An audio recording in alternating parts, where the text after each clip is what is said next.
tapiwa ndepi yako.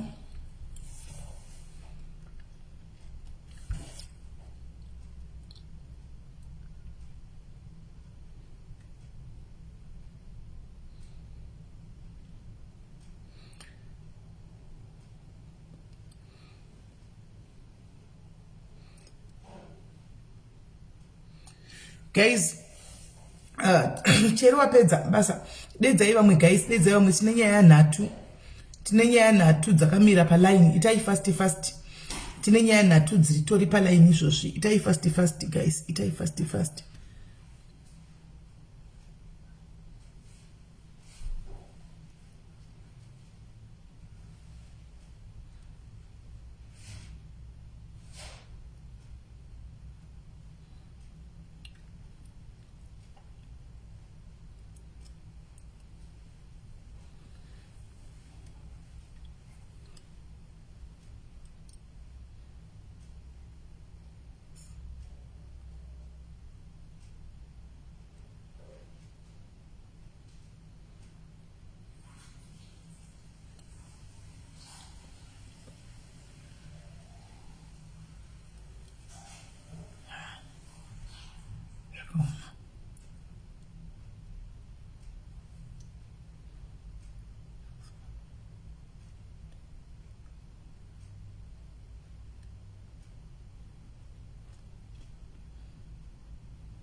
Right. Hello guys, Messi Maswanise Jirise say traveling Chennai Majawara Nancy Mbonesi Catherine Solomon Taruranda guys and go take Gaiva share the life to Shikepa 550. Share the life and take others to Shikepa 550.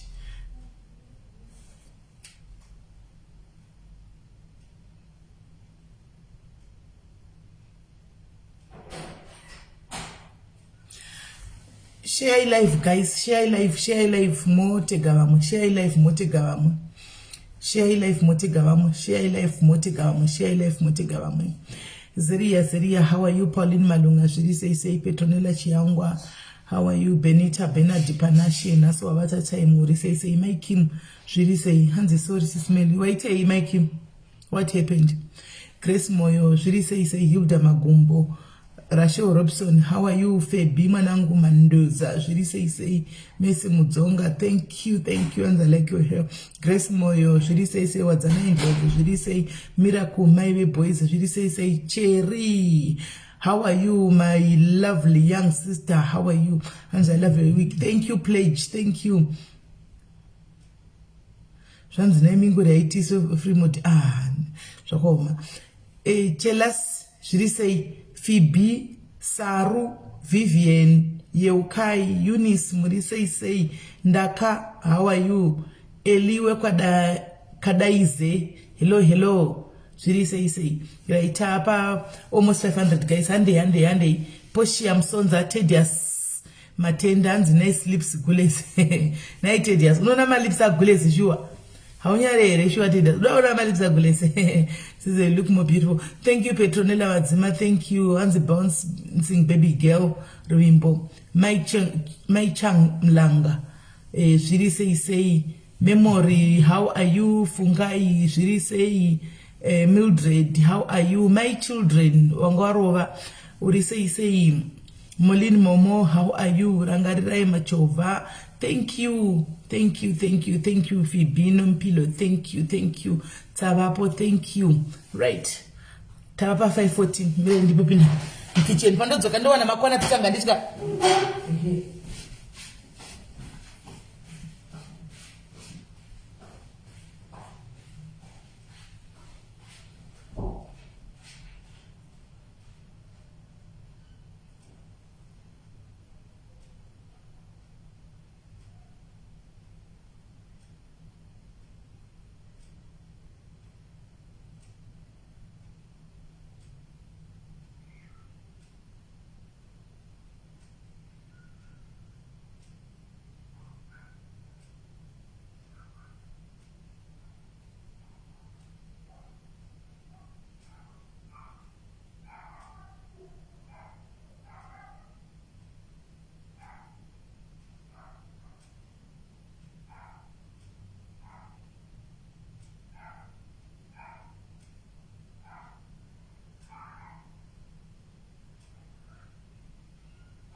right.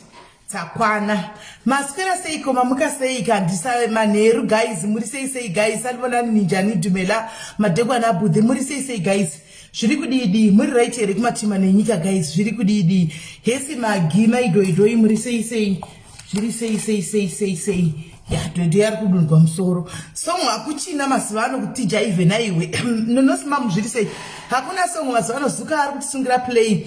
Guys, today I'm going to kurumidze tifambe netime antika because tine nyaya nhatu saka ndichapedzisira andinakusa topic imwe yacho yekudimwe 2 idzi ndichabatanidza guys 2 idzi ndichabatanidza kuti dzingobatana tikapedza tobva tapinda mune imwe antika tongobatanidzawo mukaona kuti pacaption ndaisa 2 matopic macaption ndaisa 2 matopic ndaisa caption yekuti ndaisa kuti upenyu mutoro anti ndikati varume vevanhu handika saka itu dzakasiyana idzi tazopedza ipapo tozopinda mune kupedzisira yamakamirira handitika zvinorwadza zvinosuwisa nezvisingatarisi muupenyu handiti ndoyekupedzisira iyoyo handiti maona right regai titange guys nokuisa vana venyu ndounokuisa imimi madiaries ose maungana pano handitika hesi jeni timbotanga nokuisa is for your school so regai timbotanga nokunga nekumboti timboisa vana veimimi mose handika mumaoko ajehovha nekuti dzimwe live dzoda kunamatigwa guys dzimwe live dzinoda kunamatigwa asati atanga kutoisa mwari kumberi ndiye mukuru wezvose kuita kuti even nevanouya nenyaya dzacho varerukigwewo handitika vange vakarerukigwa pamwoyo apa nokuti pamwoyo panenge pakatakura zvinorema saka ngatitungamidzei mwari in everything that we do tikaisa mwari kumberi handitika zvinhu zvose zvichodi zvinotevera kumasure saka right now da kuti tingonamata handitika ngatinamatei guys tiri kwachiriko kwa baba toda ngokutendai zvakare kunyange nezara nhasi mbiri kwamuri jehovha todzosera panguva ino nokuti muri mwari vanoshamisa muri mwari vanogona baba taungana zvakare jehovha tiri diaries family panguva ino mwari tine vanyuwani tine vakare vari pano jehovha baba zvavakaunganira zvakare jehovha hakusi kuda kungonzwa jehovha nyaya dzevanhu nokudarika but kuda kudzidzawo zvakare nekusangana in case mangwana sanganawo nezvakawadaro mukati moupenyu anenge achiziva kuedla masituations panguva ino jehovha baba ndaingoisa ropa renyu jehovha kuvanhu vese vari pano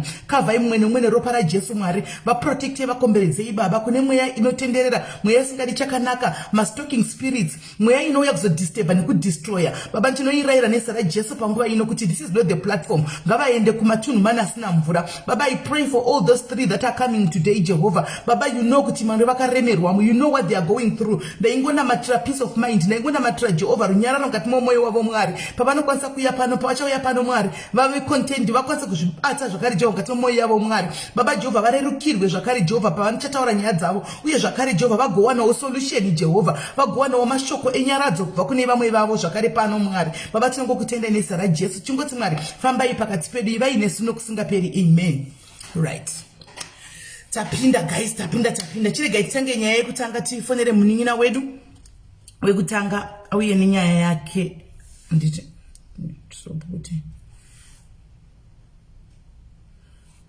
right mamessage ari kupinda sekupinda si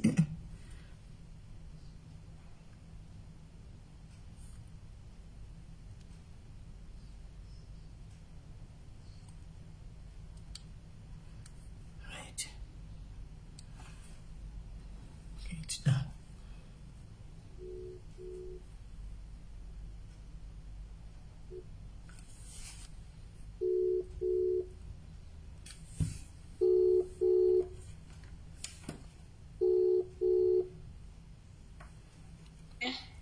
Hello. Magadi. Muri raitira munin'ina? Ndiripo magadi. Aiwa tiripo. Tapa chirongwa. Roda chimedi ndokwanisa madiaries chichimadiwo matima namuri. Unoba ndiri ndaita hangu simeli ndomunga ndakambouyawo nenyaya yangu last year but handina kuzenge tasangana because plan yangu yava yokuti titange tambosangana first. Saka handina kuzenge tasangana nenyaya yecorona iyi I think ndo mazuva akatanga corona iwawo saka kwakusingaiti plus mashandiro andaita zvazvisingafambi saka ndakazongotoregai ndidii ndikanzuri nyaya yangu yakamira yakadai simeli ndakaitawo problem 2014 ndakaita nhungu ndakaita pamuviri. Ndaita pamuviri apa ndakaita miscarriage. I think 2014 munana October. Wangoita numbu wangoita wangatorogwa. Sorry? Wangatorogwa ere pangatoita numba. Aiwa ndandisina. Wakangozvitira ko numbu yako. Waingoda ko mwana. Ndaingoda mwana. All right. Ndaita numbu paya. Saka ndobva numbu yangu ma 5 months ndobva ndaita miscarriage. Ndaita miscarriage mazuva achona asaidira ndiri kwaiva neproblem yekusungwa vanhu chichi vanhu vachidzoswa kuZimbabwe vachididi. Saka handina kukwanisa kunge ndakangoenda kuchipatara vakanipa mapirisi avakangondipa vakati uchava right ndongoti ikliniki handinaenda kuhospital hombe. Ndobva ndipa mapirisi avakandipa ndikamwa mapirisi aya vakati ndekusuka kuti idini ndikati all right. Ndobva ndagara kumba 3-4 days. Ndobva ndakatanga kuchizorwara serious. Ndobva ndadzokera kliniki kuya ndikandovaudza because ndaendambobvako. Ndobva vakanditransferya kuhospital hombe. Kuhospital hombe kuya ndobva vakati une svina mukati mechibereko saka tofanira kuti titokuendesa kutheatre undoita operation. Saka ipapo ndandisingachatogoni simeli ndasingagoni kana kudi kana kutaura. Pakutaurwa kwandakaitwa neambulance from kukliniki kwacho handitombozivi kuti izvi zvakaitika kana kuti kudii. Saka kuzosvika kuhospital kuya kuti vakandibvunzawo kudaro nokuti zvavongozotaura kudaro because vakati vakandibvunza kuti sezvo iwo urinzi une svina muchibereko uri kusarudza zvipi tokubvisa chibereko here kana kuti tongokusuka tokusiya. Ndikati tingokilina isezvo muchibereko mune svina. Ndobva ndaenda kuhospital kuya semudhero ndichitoiswa kutheatre vachitonondioperata. Ndobva ndambogara kuICU ndofunga 3 days ndobva vazondibvisa vandisa kumawadhi evanhu vasingarwari stereki. Ndobva ndaita vhiki ndiri ikoko. Ndobva vandidischarge. Saka inini handina kunge ndadiscover problem yangu uya ndichiri kuchipatara uko. Ndakazoti after because pesa baba nandiriko ndaishandisa tube riya ratinobairwa padumbu kuita weti riya ri. Ndobva ndaingoweta naro ndichiweta through iro ndichizondorasa lokuzeni weti yacho kutoilet. Saka vakandibvisa lokuzeni yanobva ndaendesa vandidischarge. Saka ndazosvika kumba manje ndakazondodiscover problem yayo after 2-3 days. Hold on. Varikuti tinashe mugabe mudeedzei because panyaya iri kuteera pari kutodiwa mamugabe. Mudeedzei because panyaya yechitu iri kupinda pamugabe vari kutodiwa nomakanjani vari kutodiwa. Enderera mberi apo. Ndobva ndadiscover problem yazvakaitika ndezvokuti pakundiita operation pavakandiita operation paya vakaita problem yekundoboora blood riya rinobuda neweti. Saka ini ndakazozvidiscover ndakumba sezvo uko ndaiweta through tube iya handina kunge ndazviona. Ndozoti 3 days dziya ndikati vekandidzokera vakandiita problem. Saka kugara kwandakaita papa 3 days idzodzo nemamwe mazuva vakazondibvisa ndikaiswa kumanormal ward uko. Vaiti taikuisa ropa taikudi mongoziva zvemuno maforeigners mune muchinzika everyday unochitobhadhira mubhedha chichi. Vakati une chikwereti hatikwanisi kuti ungatibatsira. Ndikati sei because problem yacho ndimakandiita ndakaiwana pano problem yacho. Vakati hatikwanisi because une chikwereti chaunacho saka hatikwanisi kuti tingakubatsira unofanira kuti utange wabhadhara mari iyoyo tozokuona kuti chichi chakaitika. Inongona kuti mari yacho yakawandisa ndobva ndambosiya. Ndobva ndadzokera kumba ndikambozama kuti ndiende kuchipatara chihombe chiri inonzi Steve Biko. Ndobva ndaenda kuSteve Biko kuya saka vangondipa maappointments vachiti dzoka musi wakati apa handina permit. Dzoka musi wakati and every appointment ndaibhadhara mari. Saka apa ndiri kudawo kuti madhairasi andibatsire maybe pane akambopinda nawo neproblem yacho iyo yandikutaura nekuti ndakaboorwa blood handina time yekuti ndoenda kutoilet kundoita weti inongozviputira ndotomboshandisa madhende kana ndichita weti zviyezvo. Saka ndendingoda kubatsirikawo kuti kana pane hama oro vakambowirwa nedambudziko racho vakabatsirika sei. Because handina nguva yekuti ndenda kutoilet weti inongozviputira ika kungototi kana dende ranyoro vandochinja ndoisa rimwe. Saka hauiwi weti ichibuda? Mati? Hauinzwi here weti yacho painobuda? Ndikutoinzwa especially ndikama mvura yakawanda zvimwe nguva dzekupisa idzi ndikama mvura yakawanda ndikutoinzwa kuti inobuda but handikwanisi kuti ndiikontrole. Ko paunoti wako iwo umanya kutoilet hazviiti? Hazviiti because the moment ndogona kuti kana ndakagara kuti ndakavata sedivi nedivi ndinoinzwa kuti yakazenga nedivi but moment yandinosumuka kudai kuti ndine kutoilet inobva itongoti yese yobuda.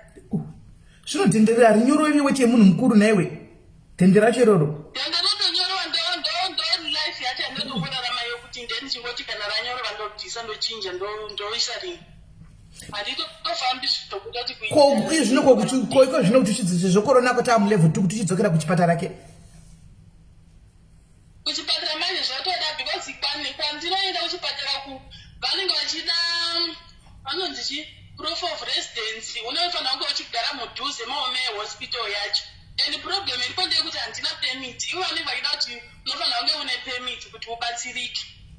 Ma-appointments haazonyanyi kureba because papa vaindipa kana 2-3 months zokuti uyamusoka ati musi wacho nawo vange undokucheka mbijana wozonzi dzoka futi kusvika nangozotoona kuti process yacho ihombe ende dzimwe nguva unongoenda ungonzi hautarisi unongodosvika wabhadhara mari wonzi dzoka musi wakati. Kunodi kupfeka hanzi machiya yamadhaipa pane kupfeka dende? Madhaipa ndoapiwa mapamba ivana wakura but zvakangofanana simeli because still handiti zvichangonyorova uchangoda kubvisa uchabvisako but dhaipa unobvisa zvino apa panhingirikirika pachidhende unobvisa nesvere pendi because inenge yatozara oweti obvious. Nehatongozara mostly handitopfeki pendi kuti ongonamira dende rakadaro kwakutongotorimana rakadaro handina kana option yekuti ndikaita sei kana ratongonyorova ndobva nongotobvisa ndoisa rimwe. Saka haumwi mvura? Ndinotomwa mvura ndinomwa but handitonyanyi kumwa zvokudaro especially kana kuri kuti ndambofamba naenda somewhere because ndikatomwa mvura yakawanda ndobva zvinotonyanya stereki. Hanzi kuti Captain Kure guys, Captain Kure Captain Kure Captain hangasviki. Saka unoshanda naye unoshanda sei wakadaro nemadhenda aya? Lani zvangu ndozviitira ndinongonewo nechibusiness chandinoita. Unoshandira alright. Saka unoshanda uri pamba? Ndoshanda ndiri pamba. Saka kwaunogara iwe washaya kana landlord kana ani anokwanisa kutora proof of residence uinde nayo kuchipatara? Ndakambozama pane umwe akambondipa ndaishandisa mazuva pandakatanga kuindako saka vakati because vanenge vachida hanzi ine 3 months here kana tichii saka vari kuti kwazvaihagarisa because iye ri kutaura zvokuma 2019. Hanzi uri kupi? Hanzi uri kuchi kumamelodi here? Kwanzi uri kumamelodi here? Aiwa handisi kumamelodi. Manje vanhu varizama kuti vakubatsire ndisaka vari kubvunza kuti uri kupi. Handi unoona zvekuti tana ndichikudza kuti kesi yako iyi unoziva kuti vanhu vakubatsire kuti proof of resident iyoyo kana kuti munhu akuti alright ndinoziva munhu kuchipatara inozoda kuti uye wakazvimira zvoti aidochinja zvazvibese iko zvinofanira you have to say kuti uri papi kuita kuti munhu ari padhuze nepauri nechipatara chikuru chiri padhuze akwanise kubatsira. Saka panofamba sei? Hazviite zvesimeli kuti vakubate ekuseri.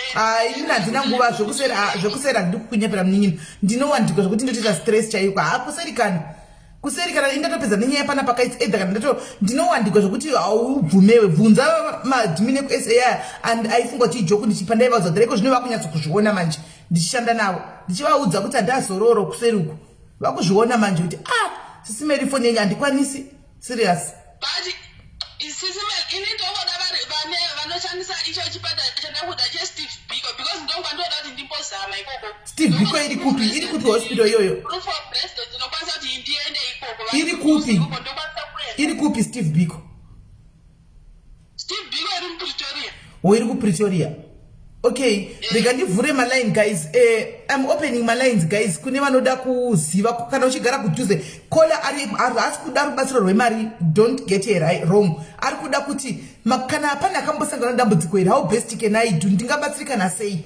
Hanti maona makapasanga dambudziko ifa tune makasanga dambudziko iri aizvigona usema komana it's not easy kugara uchizviwetera uchibvisa saka ndiri remember kuti mwana yakambotaura neni I think madays towards madays get together I think achida kuuya achitoti but sisi kana ndauya ndizvoita kuti kana ndauya nditogarira murumu menye ndokurumidza kubva because ndinogona kuzoweta mu get together mune vamwe indikamuti wazvinetserei nokuuya kana uchizvogona kuzviwetera zvikanzi nokuti ndoda kukuonai but paingotaura ndoda kukuonai ndasingazoziva kuti nyaya yake yakakamira asangotaura nyaya kuti ndiugare nguva yakadiba kana ndauya haiti because ndinogona kuzozviwetera pana vanhu hanimaona but ndikangoti alright kana azoya totaura nyaya yachona saka handina kuzokwanisa kuuya hanimaona saka saka kana pane anozivawo kuti angabatsirikana sei vediwe kana uchigara kudhuze nekusTeve Biko kutaurawo uchiziva kuti please unokwanisa kumuwanirawo proof of residence iyoyo ongouyawo kwauri woenda naye kuna kansela ongotora sekuti ari kugara kumba kwako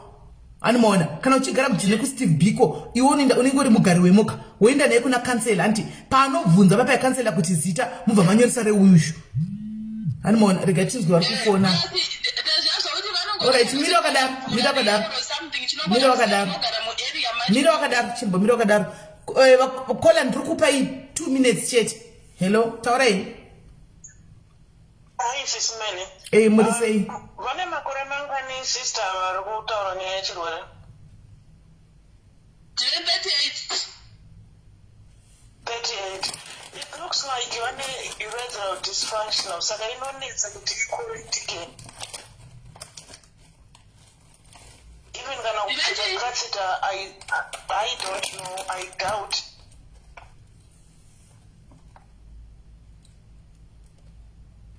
Matichi? Hello? Matichi yatina kunzwa? Hamuna kunzwa zvandataura? Problem yavana iyo inonzi urethral dysfunctional. Okay. Handiti munogara miye mane buri riripo saka makangosimuka mukaita wimpu inobva ingodonhega handiti ndokusanangora pamunoita wii ikangoita inobva yadonhega wii ikaita yobva yadonhega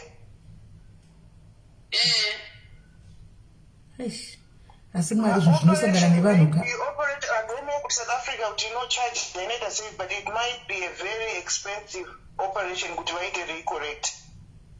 Okay, pana anonzi queen lolo pana panzi proof of residence it's not a problem yautore asaka zvako zvaita kana wawana proof of residence wochinda kuchipatara chihombe manje pana ari kunyanya I hope the queen necheri ndokumbitorera kama screenshots evanhu vari kuoffer help nditorewo ma screenshots evanhu vari kuoffer kuti ngauya tore screenshot inonzi proof of residence kuti achitikadona panapa tongomuchisa mazita ya otaura nevanhu vaya opiwa oinda kune vanhu vaya onopiwa proof of residence.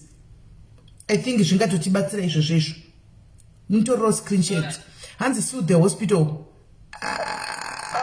haisi late here zvakaitika rini zvinhu izvi naii zvakaitika 2014 kwakudhara kuti vakamondoudza plani yekuti isu vanhu vacho vakakuita operation but hazvizonetero usina mapepa kudai kuzozvifambira nyaya dzachona saka 2014 uchingowechezviwetera kudai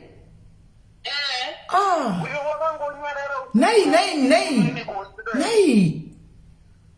wangonyarara ndaitotozama zvese simeli but hapana chakabatsira ndaizama waizamei chicha waizama sisimeli waizama chii zvechivanhu so iwo chiziva kuti wakabourwa kubhladha waizama kuchivanhu so izvozvi wainda kuchivanhu so waindepi iwe kunosama kuchivanhu ndinambobvira ndainda zvangu because maonero angu kuchivanhu hazvingambobudi because apapa izvitoriro kuseni rakaboorwa mutori neboru zvekungoda operation zvekuti vanhu handiwanise kuti zvingambobuda zvibudi wakatogona ipapo kana usina kuita because ndandototla kuti wakaenda kuchivanhu so pangati mamwe wakanowedzegwa izvozvo alright pakanaka saka pane nhamba dziri panapa pasewo 2014 imnina It's going too long. And then to comment on there are doctors in states who can volunteer to do the states and South Africa the distance.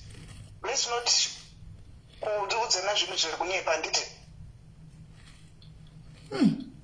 hora iti vakoma maita basa vakoma regaiti nzvuke vamoto vari kuti zvakaoma. Saka besides izvo zvokuti haunzwi weti chibuda hapana chipamwe paunowa. Aiwa hapana kana pandonzwa kunze kwekutongochiwetiyo ndikatongomwa inotongobuda wedha ndamwa mvura asi kana ndikamwa manje mvura ndo painonyanya kubuda but inotongobuda usiku unokumbovata nemadhende ndichichinja ndikangowa kuti ranyorova ndochinja.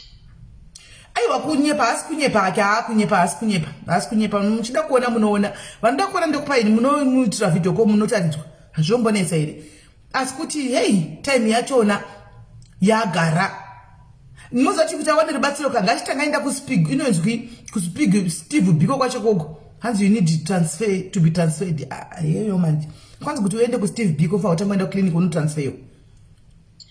Ndizvozvo ndofana ndatenda ku clinic yemutauni handiyasi chinonzi iri kusemi wati mutauni ndoma ndofana kuti nditange ndaenda ikoko wozonditransfer ku Steve Biko. Handingoendi ku Steve Biko straight. Uno ikara usaka utamenda mutauni ndikati modza rufona kola hello. SIS MELLY. 2 minutes. Muri say. I've just got something small to say. Steve Biko, in fact, my hospitals, they don't take you as long as usina referral letter from a clinic. Saka kona ngata aenda kuma clinics or my local municipal clinics. Vanonompa referral letter to the big hospitals because those big hospitals will never take you as long as, and worse of it now, with COVID, they will never take you as long as you don't have a referral letter. From the local clinic. Ko kuZimbabwe wakamboinda here kola? kuZimbabwe mningina wakamboinda here kunozama? Aiwa kuZimbabwe ndambozama ndakamboinda zvangu but now kumtenge ndazama. Pamwe ngadi wakatobatsigwa kuZimbabwe dei wakamboinda 2014. Pamwe dei wakaenda kuZimbabwe izvo wakasvika uchitoenda kuchipatara chekuri chimutogwa shona muchitaura nachishona pamwe ngadi wakasvika wakatosoniwa blood iroro. Handiziviwo zvangu. Korwe saka kuti iwo from kuZimbabwe ndava neappointment kuna saka ndakakurumidza kudzoka ndichitira kubata date reappointment. Alright, mubvunzo wangu mukuru watiwo uri kuzviitira uri kurarama wega neiyo condition wava nayo iyi handiti vedie vanhu vari kufona please vanhu vari kufona do not call pa 064 haisi number yemacalls. I'm sure by now munhu wese number yemacalls anayo. Number yemacalls inofona nemunhu wese inogara inosimbopinwa apa paipai handitika 0 chi ameno hanimona ndo number yemacalls 084 exactly ndo number yemacalls iyoyo palive ende kuna umwe akunisira mamessage kunumber iyoyo yemacalls andione mamessage yenyu kozi foni iyoyoka anditoishandisi ifoni yekungoshandisa palive pamacalls kudai saka ukatsa message ikokoka anditoioni message yako kuti ndakaignoriwa because haisi iriyo number yangu yemacalls ndo 064 ine andinofonera naye macallers pana kola ucho ndo number yangu yoyo ndeyenyu imimi ina guest 064 ndo ina guest yemacallers ndiyo ina mainini vari pakona pari kupa batsira neidea saka musamixe the two handitika musamixe the two kuti muti mukunditsvaga moisa message apa andiioni because andingoibata palive chete ndotozoona message indagara pano palive ende handichakwanisi kumapindura ndichipedza nditotodzima chifoni ichi animona because chimbudzi chichidhura chefoni chongoshanda kungogamuchira ndikiri chete mamessage mafoni mamessage mawhatsapp calls epashow chete. Hey saka indoda kubvunza mubvunzo uri important wekuti iko zvinezvi uyana usafari mwiri wani baba vemwana vakakonzeresa zvesezvi vachiita kuti uite mwana varipi? Varipo navotakambozamawo vaidondibatirawo kutsvaga kwese proof of residence pese pataindawo vari kumirawo neni. Muchiri mose yenyu? Aiwa kana muri mose pakanaka kana muri saka vari kukubatsirawo bhadha rent chikafu and everything handiti? Aiwa vanomira muri kugara mose? Togara tese. Akamuchigara mose saka pakanaka ndopana ndoda kutobhema ipapa kuti ndipe nhamba ndimbobata kuti kana dei vanga vakatisa kuti mugosiya munhu sei. Aiwa kana varipo saka pakanaka aiwa ndatopedza so I rest my case. Saka guys watichikola obatsirika sei?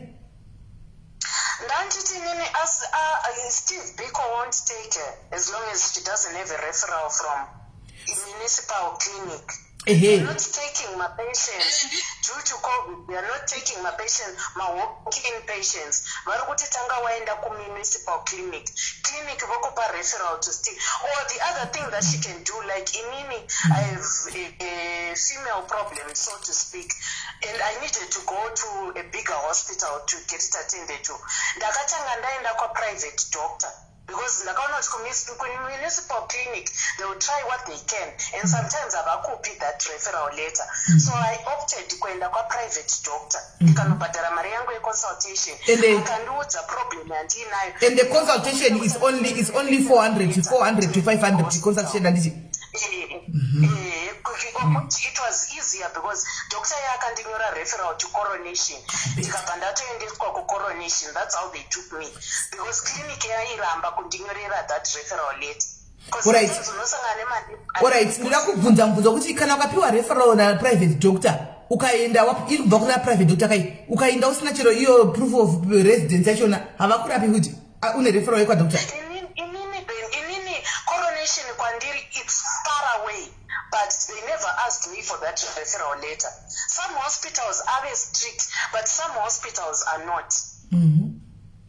Alright. So it all depends on which patara chawaina, but the best solution is for her to have that backup plan. You could have a referral letter, ne proof of residence. I know metric. Kanava ikumbira, she produces it. But kanava sina kuikumbira, fair and fine, she carries on with the process. But ngango and I know proof of residence. Offer why you comment section. But the best solution for me right now, guy and kuna private doctor, I'm going to pay 400 rands here your consultation fee. Almost a damn can do that bigger hospital. Steve Biko, can you write me a referral letter? I know my doctors are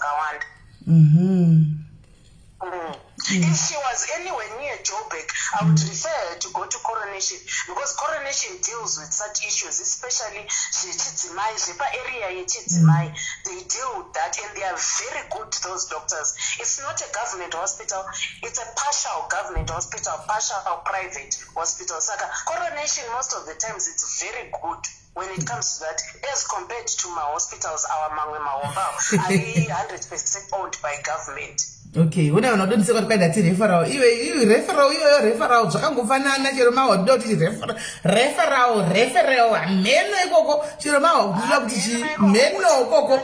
Nice, your coronation, Ujobeki, I think coronation cannot show you know, cards. I think you don't put the best with indica, coronation. Yes, coronation is mother and child. It's a hospital specifically for women and children. So what is even right now? I was going to move with Varume. Can I move because it's for women and children only. Strictly for women and children only. Saka wacha sasa guys apa todi toti hanzi iyo coronation yakutaura iyi hanzi haidi ningirikiri haidi ma proof of residence saka toti chichochi angonanga ku coronation haidi proof of residence and then the other thing, the advantage of coronation, it is in attempts. Coronation is in Joburg, but it attends. Even if you win a passport, out, they don't care. But chandakaona chavanoita file rako vanotonyora kuti passport kana usina permit, you pay certain amount, 370 rands. 370 rands every time you go for an appointment for coronation because hauna permit. Alright. But kana win a permit, I think you also pay, but I don't know how much you pay. Asana muwi sure. Ndukuti msafone opa phone ndopo mora mamtingofona. Amuwi ndikuti usafone pana guest ini ndo pamuri kufona ipapo. Hai zvakoma kudanda kuwana chirungu ndiutaurewo nechirungu mucomment section vanhu vanzwe kuti avanzwi chichona saka toti kudi apa toti ainde ambonanga ku coronation ikoko number yekufona 084 ku coronation kwacho no ngachitoti ava vari kufona ku phone number ina guest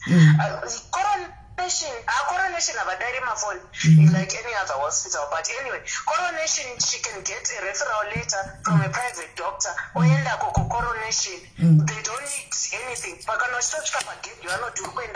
matsamba ako wavaratidza, then they advise you kuti enda uko kana kuti enda uko kana kuti enda uko. Unokuvhurira file, you pay your 370 rands kana usina permit. I'm not sure kana uine permit kuti imari. Isusu vamwe tiri zvidhura muno South Africa. So that's why I know it's 370 rands. And then every other appointment that you go to, it's 370 rands. Right. Saka muningina handiziva apa wodi apa vamwe vari kutaura kuti vane problems dzechidzimai dzakarerekera kune dzako idzi vari kuenda kucoronation ikokoko hakudiwi futi iyo referawo yataugwa iyi.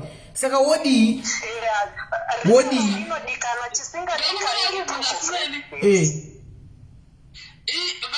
coronation vacho vanoita maoperation oro vanovatira sei vanobatsira zvose zvemadzimai.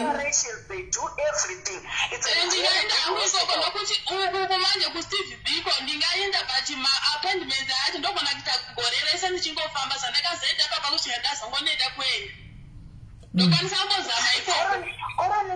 Coronation inoita if need be kana uchida operation vanotokuita maoperations. The only thing chandakaona chinovati tambudzei sort of like zvinhu zvinenge vana mafibroids and stuff ndo zvinenge zvinovati netsei bichana. They end up taking you to Baragwanat hospital, but ivo vanenge vanodhila nemaproblems echidzimai ese zvawo, anything to do nezvechidzimai they deal with it pacoronation. Right. Saka iwo wochiinda kucoronation kwataugwako wochiinda zvino antikwa vanoda 375 yako chete. Saka iweyo baba vemwana varipo 375 yavo nga vachibata handichika wochiinda wakabata 375 yako wosvika wonochitanga nekwa private doctor handika muJoburg wochiinda kuna private doctor muJoburg. ndaikumbira zvekuti kona kupe nhamba dzake ndizokomunicata naye ndichibvunza madirection acho. Rega ndidzitore nhamba dzake ndikudziona mira ndidzitore ndikudziona nhamba dzake.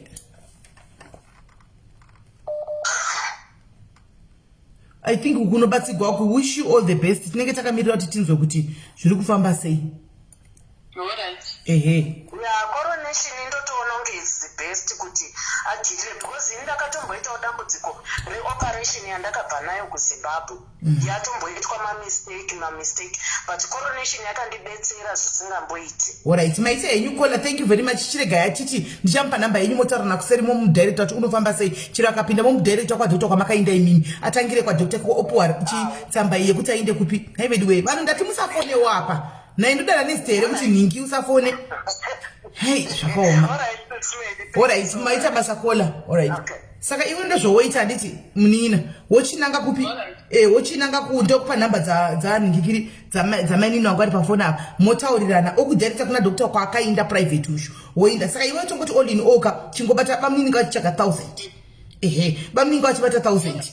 Kuti ungove safe handisi kuti ndinodiwa but kuti ungove safe chingobata 1000 wasvika kuna doctor obva kuchachi okurefer kupi kucoronation kwacho waenda coronation then wororapo unenge uchingozopa feedback kuti kudi kana zvazoramba totry steve bikwesh anyway ru imbomira kufona pafoni ari kufona iyoyo ru don't call pafoni ari kufona ru usafone pafoni ari kufona ipapo haisi foni yemacalls pana guest aripo usafone ipapo anditi. Saka woita saizvo handiti wozotipa feedback kuti zviri kufamba sei handiti. Wish you all the best muningina handitika. Saka bamini varipi izvozvi? Vanoshanda usiku. Aiwa sindoda chida kuvatenda kuti vamira newe even zvinhu zvakadai. Makatonororana here? Mamakatonoroorana? Hamsati marorana saka kubva 2014 makangogara inyu i20 makasangana chii 20 chi 2013 makangokova kwaindonoroora rini kubva 2013 wakagara nemwana wavanhu iye zvino mwana wavanhu wakabayiwa blood nokuda kwavo handiti saka kwaindonoroorawo rini iwe uri kuiona here ichiunganidzwa zama-zamawo neiyo iproblem yacho handi dzimwe mariwo dzichibudawo timbozama-zamawo zvinoramba hazvo asi tetimbozama. Saka une vana vangani naye munina? Ndine 3. Okay. Saka wauchida kuchirega zvekuita vakwana 3 vakana bamini vachikuda ngavangochengeta 3 vari paa. Vatogwana papa mungochengetanawo zvenyu. Vane makore mangani bamnini avo? Vane makore mangani? Vamunhu mukuru zvoti kana vakada unyatso kurizina vanorizina zvakanaka. Aiwa hapana chakaipa. Asi kana moita bonde hazviafekti hazvo izvi zveningizvi zveblood here. Zvokuzonzwa hangupeini mukati handinzi. Problem ndiyo yeweti yewe nechikoti chapa. Hauzonzwisisi kuti zvino kana weti inogona kuinzwa kaweti muri pakati pekuita mutambo inongobuda vari pavo pamusoro. Hakuna kuinzwa handisi smell ine ichingobuda inoda kuti unogona kuikontrola kuti umbozvivhara. Ine ichingobuda inongotoyerera like. But varume vaviri vashoma vakadai. Vashoma 1 2 chaivo. Hakuna vakadai. Dei kudhara umwe akatiza kudhara. Dei akatiza but aiwa ndavapa enough mozoti kwai mozotitenderawo kana vauya kwai nasimeli rambai makadaro. Alright munin'ina wangu waita basi techingopinda utererawo nyaya dzimwe dzinotevera techingozonzwa kuti haufa. Maita basa simeli. Alright pakanaka munin'ina. Right. Zvorwadza vedu vanhu vane matambudziko kunze uku. Okay, munhu angachifona Ru ari kuti give ye my app number. Alright, ndichamupa Ru. Foni yangu pachifona isiriyo. Ndichazomupa ndapedza show panapa. Iko inochiteketi pabasa nditi kana tapedza basa ndizomupa. Andika ndapedza basa ndizomupa. Anditi right. Saka takuda kupinda vanhu vane matambudziko kunze uku guys, vanhu vakatakura kunze uku. Vanhu vane matambudziko. Takuda kupinda munyaya yechipiri. Anditika ndoziva kuti muchada kujaja. Muchada kujaja mukati muchada kudii. Wiraiwo mwana uyu tsitsi please. Vandoda kunza zvinongoitikawo mukufamba umu munongojitweka munongotsotswa nyini wani mahara guys mukufamba umu. Handisaka mowisawo mwana ushu. Tatiri kuda isusu madhairis kubatsira mwana ushu. Handisi toda kuti tibatsire mwana ushu. Zvatiri kuda izvo regai ndione kuti ndamubata tione kuti papi.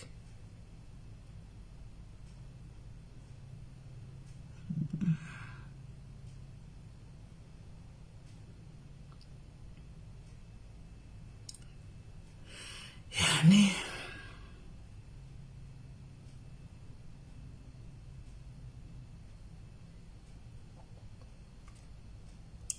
inini kana magaisi ndekutotsvaka memwana kutotsvaka kuti mameseji anenge azopinda after call dzawo idzodzo hama 1.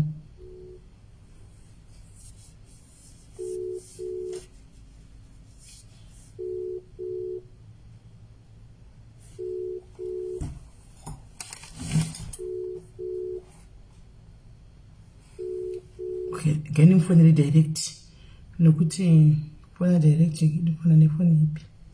Gani mfonere nefoni ishi. Ndinofonere nefoni ishi.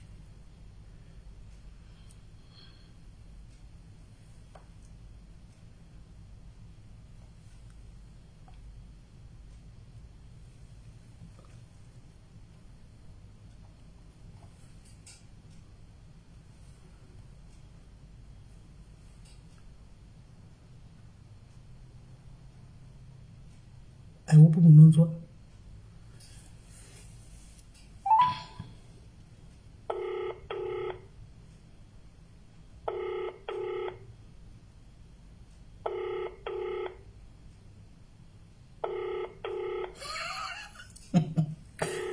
Sorry kana, sorry askana. Sorry. Hello, SIS MELLY. Yes, muningina waswera bo. Ndikufonera ndikona live handisiri natinozotaura. Ndiwe asi hauchadi ndifonere munhu wako. Muda mufonera pa live. Woda ndikufonere off live. Iye achikuita rafu yakadai. Tismeli pepe mama timuchamufonera off air. Zvinokoda ndimufonere off air wochisa airtime munin'ina. Ndo mufonera. Inda ndati kuda munhu witiyetso kuno kuti munhu uri kutamba rafu yakadaro. Alright, ndichamufonera off air kwacho. Chimboudzawo madhairis yawakatamba. Usataurako zita rako. Chingotaura vakupi vana madzimai dzikoma ako madzimai apango kuudza uyu munhu ndozotuma vanhu rume vari padhairis apa veibhodi vomubata kuseri. Nhumbu SIS MELLY. Andifunga ndimaconfusika. Alright. Handina kuconfusika. Alright. Ndakasangana this guy ndobva ada akadana neni akanditi hana mukadzi. Anditi hana mukadzi kudaro ndobva tadanana. Pakumberi uku ndobva atanga kuchinja. Mukadzi wakaigara kuZimbabwe ndichigara kuSA. Papamberi apa ndobva atanga kuchinja. Ndobva ndazomubvunza kuti ko wachinja chii chakuitika. Ndobva ati mukadzi wangu ari kuda kuuya kunoku chichichi. Iwe wakazoziva kuti munhu ane mukadzi rini? Ndoda kutaura story yako kuitira kuti iwe vamwe vana vari mucomment section vadzidze kana tichikudza imi vana hamuhwi kana tichikutsiura. Ini ndikurangarira kuti ndati ndoda kuti utaure nyaya iyoyo palive nokuti ndakapota kutsiura iwe. Ndakatombokutsiura zvadzoka nhasi. Taura nyaya yako. Makanditsura taura nyaya yako. Ndakatombokutsiura nenyaya bora nguva rako ini ikuseri wandifonera ndikati iwe munin'ina iwe ukataka chiitaura nhasi pavanhu. Ndakaziva kuti ane mukadzi handiti. Ndobva wakaziva sei tane mukadzi? Ndakaziva kuti ane mukadzi ndaenda kuFacebook kwake. Ndobva ndaona pane mapicha ake nemukadzi. Ndobva ndati kuiwewe uri kuti hauna mukadzi ko mapictures aya ako ane mukadzi and they are recent posts. Why? Zvikanzi it's a long story. Ndinozotaura newe ndauya ikoko. Mama akasangana ipi nemunhu uyu? Tatasangana muJoburg. Mutauni? Taizivana like tatakura kunzvimbo 1 ndaimuziva but iye anga ari mhombe kwandiri but taingozivana zviya zveudiki. Saka tangosangana muJoburg ndobva andiziva ndikamuziva then we exchanged my numbers. From there hapana munhu wandakabvunza like kuti ndibvunze kuti ko ningi akazoroora kana kuti chii. Ndakangobhilivha information yaakandipa. Saka musati mavata mose makadana nguva yakareba sei? Tanga tangokomunicata pafoni because iye aigara kune imwe city nichigara kune imwe city. Saka taikomunicata pafoni. Saka zvinhu zvakaitika fast. Akazoya kuzondiona kuzorara neni like after 3 weeks ndopakazoya kuzondiona. Saka pakauya kuzokuona paarara newe kawani mimba haina kubata musi wokutanga handitika hauna kuzombodawo here semunhu kuti ndoda kumbonawo kwaunogara? Handinaumbozoda kuona kwaanogara because paakauya kuzorara neni handitika paakazodzokera ndopandikazoita find out kuti mukadzi akuuya because pandakataura naye akabva atichi mukadzi wangu ari kuuya. Ndikamubvunza kuti mukadzi upi ndopaakati zvoni uda kuti ndikamuti iwe apa wakutinyepera iwe wakutinyepera wamboti wakaona mapikicha emukadzi kuFacebook profile kwake ukamubvunza iko nowakuti akakudza kuti mukadzi wangu ari kuuya ukamubvunza kuti mukadzi upi. Saka chokwadi nechipapo ndoda kutokupisa because ndakakutsiura saka ndoda kukupisira kuti ndakamba kutsiura. Mukama ati paakauya kuzorara neni ndopaaka explaina zvemukadzi zvikanzi uri kuona kuti chii. Ini nemukadzi wangu takarambana. Mukadzi wangu akaita nhumbu isiri yangu hazvienderani mwedzi chichi saka takatorambana. Saka paakazoenda akataura zvemukadzi ndopandikamubvunza kuti mukadzi upi iwe wakanditi nemukadzi wako makarambana because akauya kuzorara neni ndopaaka explaina nyaya yake achiti it's a long story. Ndopaakandieexplainera wakandipawo izvozvo akandinyepera nditi saka ndakubvunza kuti chii mukadzi wako wauri kureva ndeupi wakati nemukadzi wako makarambana pasisina communication zvangosara mapictures auchazodilita because iwewo naye mune muchato wekukoti unonetsa kudimbura what saka chii hauchatora nguva. Saka iwo wakuti mukadzi wako ari kuuya izvezvi wai zvikanzi uda kuti ndikusendere here vhidhiyo ndichirara naye kuti uone kuti mukadzi wangu atotanga rafu mimba yanga yatobata here apa paatanga rafu iye kuti uda kuti nditorere vhidhiyo ndichirara nemukadzi wangu kuti uone mukadzi wangu anga ati mimba yanga yatovepe nhumbu yange isati yavepo. Alright, ndobva zvaita sei? Ndopatakakuudza ndichiti Gilbert ushu ndobva zvaita sei?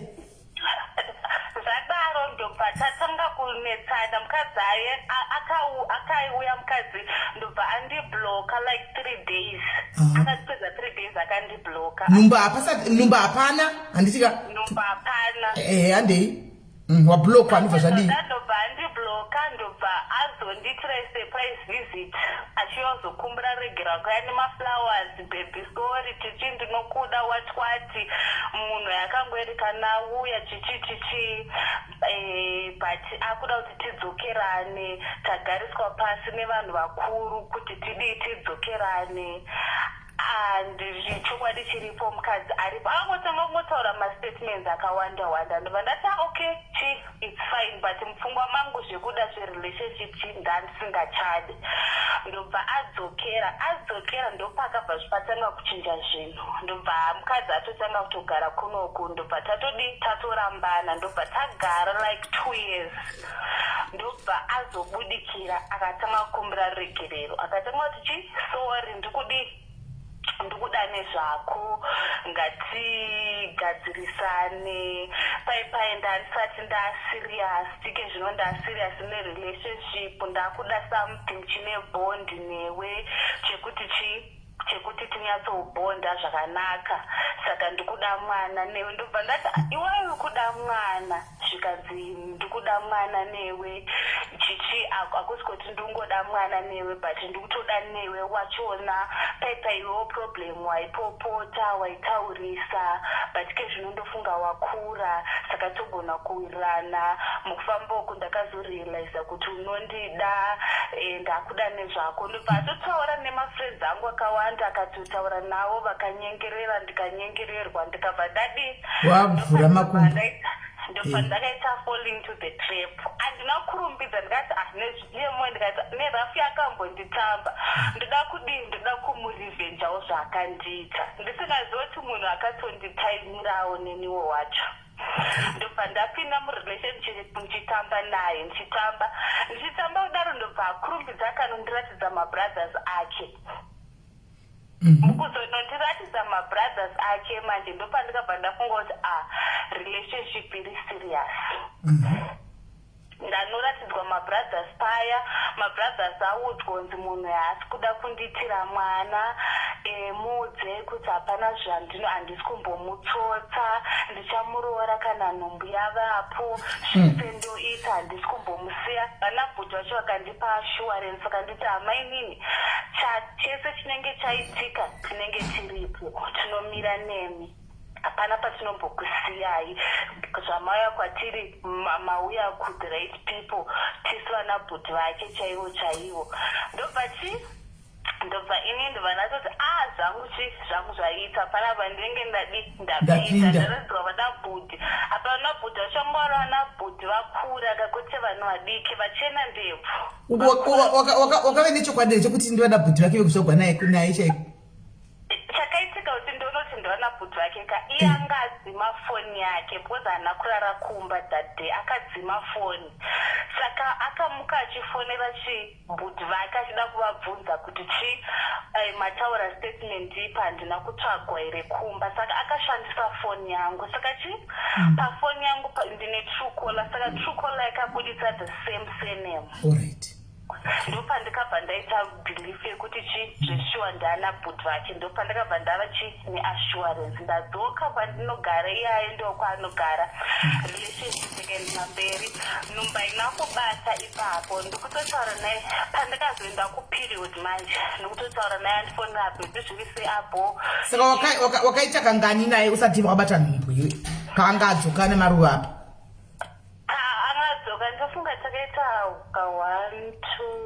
kakati 1 day okay isati yabata angatori bo zvese zvaitwa mari achibudisa achichengeza achita secommunity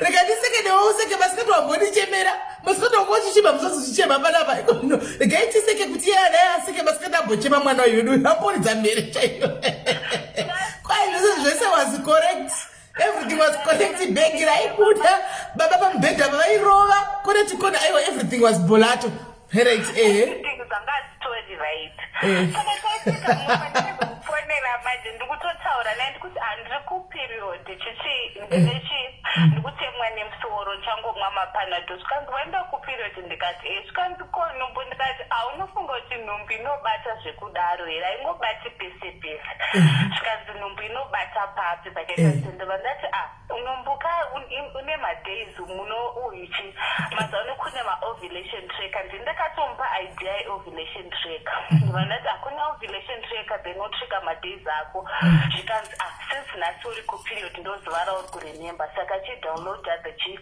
iyo application ndobva ndadownloada application tracker yo cause ndandanyura murudo ndaratidzwa nabhuti ndikati handitozvara mwana panapa ndobva ndadownloada ovulation tracker taudzana paipaya saka ine zviri mumusoro kuti madays angu cause that application inotokuratidza kuti wasara nemadays mangani kuti ovulate dera saka wakanyatsopiswa mushini wapadhuze neovulation iyi chinzvai zvakaitira hai tiripo takateerera dai rachona yange iri weekend ndobva ndatomusendera message netsika handiti unombonzwa muchiti hetsika ndakachenama kaitine rap but ndanda kutodzidzawo nekuteerera kaipanapa ndikatoti bebi nhasi chii ndanda kuya kujoburg uri free here bebi ndobva ati chii nhasi ndiri bhizi haukwanisirwe kuya mangwana ndikati mangwana novanaisunday ndechida zuva rekuzora kuti ndizokwira mateksi hazvibudi zvikanzi dewa zvita mangwana ini ndobva ndainsista ndikati chii ndoda kuya ndikuziva kuti nhasi ndozuva racho uri kupiswa muviri kwakuti kuri kutsva ndikunzwa kuti ndikuti apa chandichekuti apa ne-free transport shamwari yangu ane mota so pasina zvekuhaika it was just kungokwira mota then totongosvika in time ndakatoti ndichibva ubasa shamwari yangu ndobva atoyakandimira angatone rwendo rokuendawo kujoburg handandina kana tombogeza ndakatongopeka kabhegi ndobva ndaenda kujoburg because yanga achitoonana mangwana ndasvika kujoburg ndototaura neshamwari yangu ndati beati toonana mangwana saka kuti ndimuudze ndobva shamwari yangu ati watosvika mujoburg if anything happens unozoti chichingomuudza kuti wauya ndobva ndamuudza ndikati ndamujoburg ndasvika mujoburg bebi todi tinoonana mangwana ndobva ati okay it's fine ndouya kuzokuona ndobva atouya daro ndobva anditi iwe wandikutrust iwe unogona kunge wanga uri mujoburg kudhara because nguva dzawataura kuti uri mujoburg nenguva dzaungochitaura kuti uda kuya kunoku nguva amungabve mabva kwaunogara nenguva diki ndikati ndibva ndatotaura naye ndichiseka ndikati unoziva wani kuti saturday ndinoshanda saka unofungwa ndarovha ubasa ndobva angoseka ndikatofunga kuti ijoko ndobva nditi mwana wangu ari kurwara so taswera tiri kwadokta but ndatoona kuti ndizvinina ndiwe kuzokuona because wanga uchazoboekana ndisina kuuya saka ndakatobva mumba mandangandisa ndandakapfeka mapijama akakwana bhodza dzangu dzikurara ndobva ati ungabva uya kwadhedhi wakapfeka mapijama saka apa kujoburg sezvo kumba kwakune mukadzi makanovatei papa ipapa hatinombobuka because yanga achimhanyira zvekuenda kumba kunodi kumwana hatinomboui ndakangofunga kuti angouya kuzondiona zvane plani yekuzondipisira mushini mumota saka mimi akabatsira mumota iyi zvakaoma uraitambei ndobva ndanhingirikina paipai handikati iwe famba pane vanhu vakawanda newo pati pandingapesuke nezambia unoziva kuti magaro angu haana kudzikama anotanga kutamba plani tikanza zvina basa inonutra zambia nekuputsa iwe chera vari murudo inonotora zambia mba ndauya musini ndobva wapiswa mota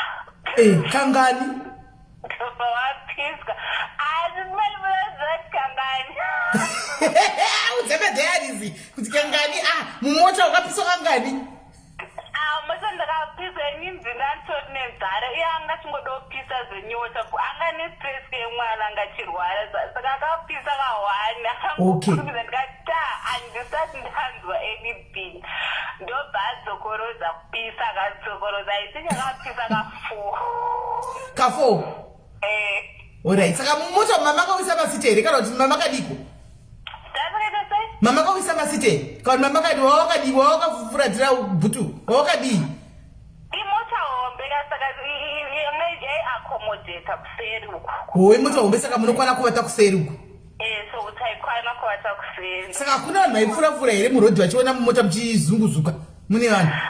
Hapana vanhu vaipfura-pfura. Kusaiti kwachona kune rima outline yekupedzira saka haisi bhizi zvekudaro. Alright.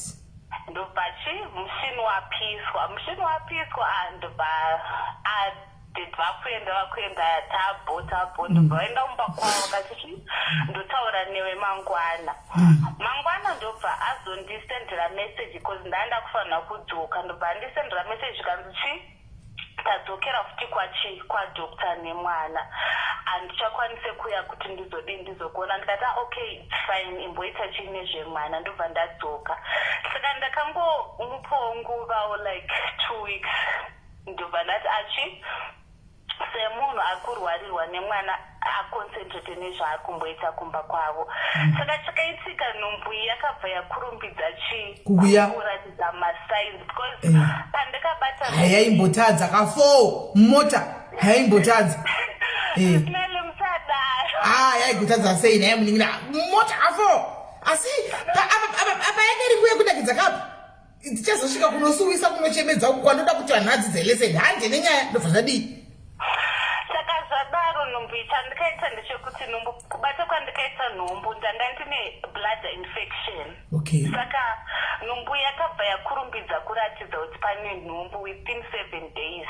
Saka ndakatanga kungorwara so ndichinzwa mapains, macramps, kurutsa kuita sei. Ndobva ndati iyi inenge nhumbu yabata plus nemunhu ari kuziva kuti ndakarara nemunhu ndichiovulate saka ndinenge yanhumbu. Ndobva ndaenda kutenga pregnant test. Ndatenga pregnant test ndobva ndatesta ikaita negative. Saka ndakabva ndafastiteka kuti kunhumbu yandiri kuda yachona haisi kubata apa ndiri kurwara ndiri kunzwei. Ndobva ndambogara handinambotaura naye. Ndobva ndazotenga imwe pregnant test futi after 3 days. Ndaverenga madays ndofunga angaita 9 or 8 or 11 handichanyasoziva ipapo. Ndopa ikabva yabudisa 2 lines. Ndobva ndataura naye. Saka pandikamufonera iye airatidza kuti ari busy aingondipa ma1 minute answer ma1 8 answer. Ndobva zvandibhowa. Ini ndaida kutaura naye kuti ndimudze kuti nhumbu yabata.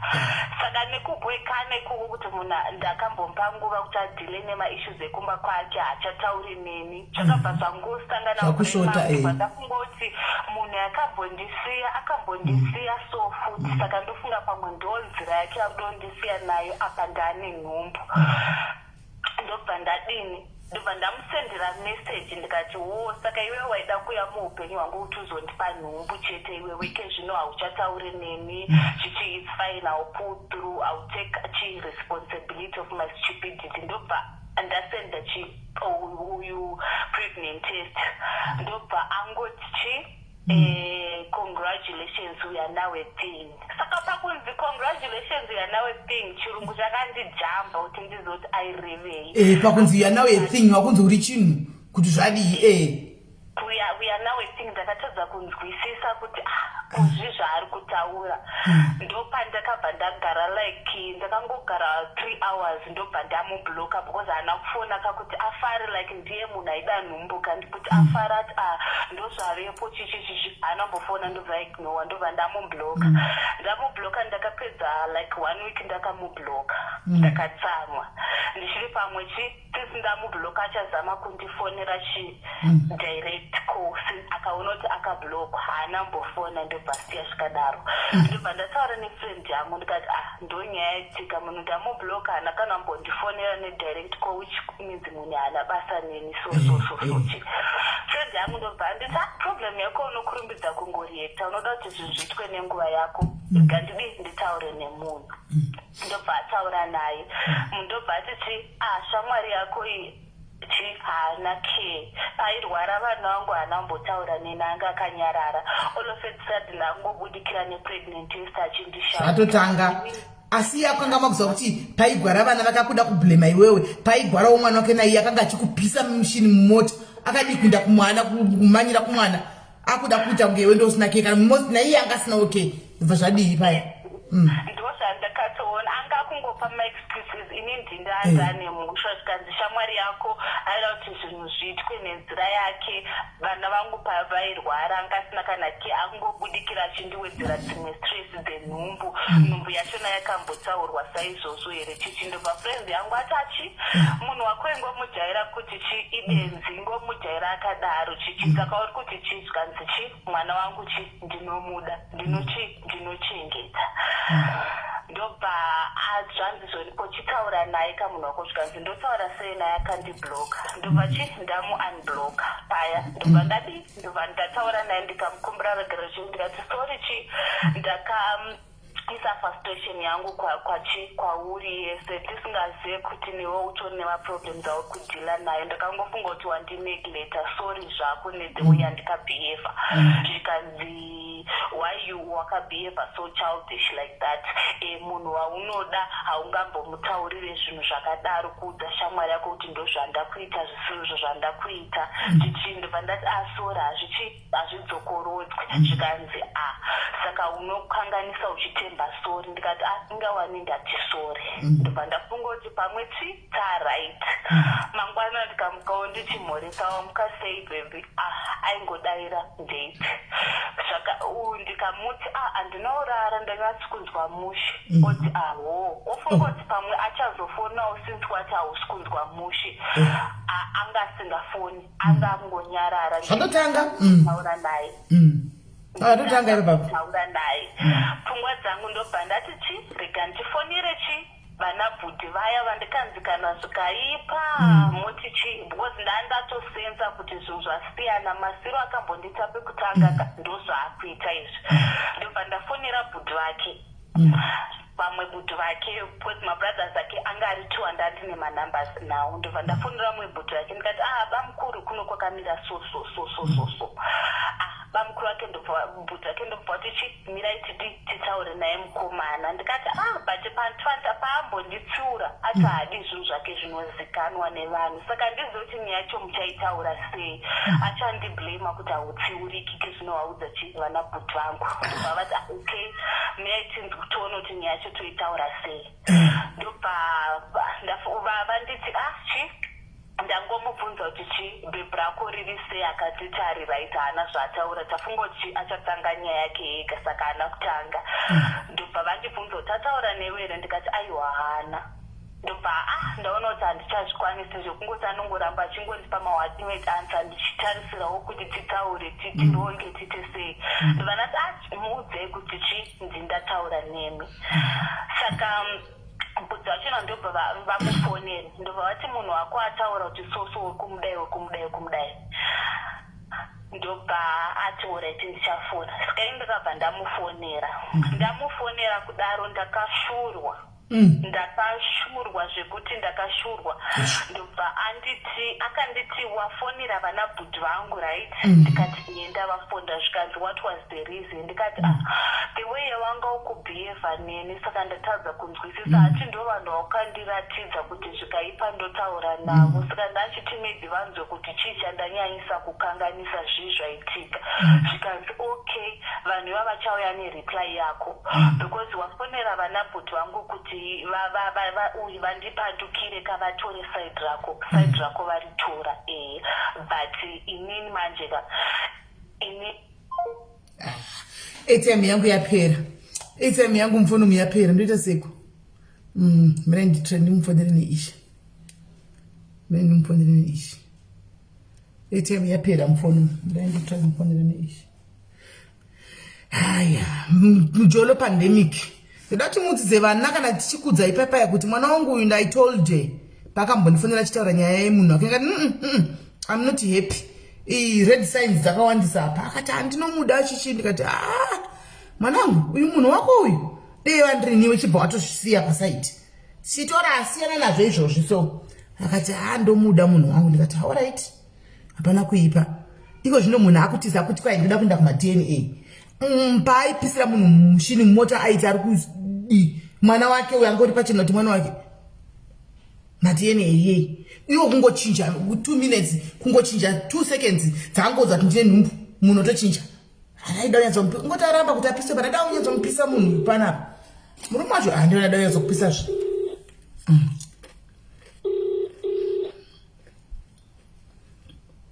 sorry airtime yapera papa phone yangu au ndakufonera nayo iwe Hello, Sis Mary. airtime yapera pa nemwe phone sasa tokufonera nayo iwe Madikufona ne WhatsApp call. all right yeah good nani phone WhatsApp call ngeni phone ne WhatsApp call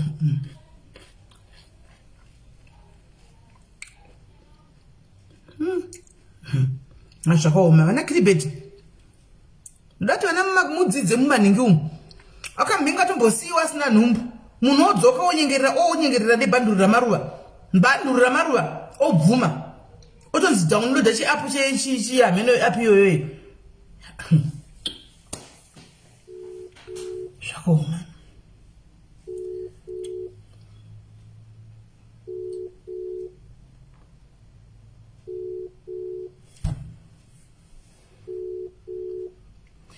ndati muone even nevarume vedu kuti muri kuona maitiro anoita mahuriro anoita varume vedu kunzoko ndizvo zvisvi muri moumwe munhu yakanga achitoita izvo ari kuita zvinhu izvi muri moumwe munhu aisowishi mukadzi wacho nadei ari mucomment section aone zvoita murume wake anomupisa nemafuta kumbe kuko hallo muningini Hello, Sis Mary. ndobva zvaita sei Ndapekutinga akandishira ndafonera mabrothers ake.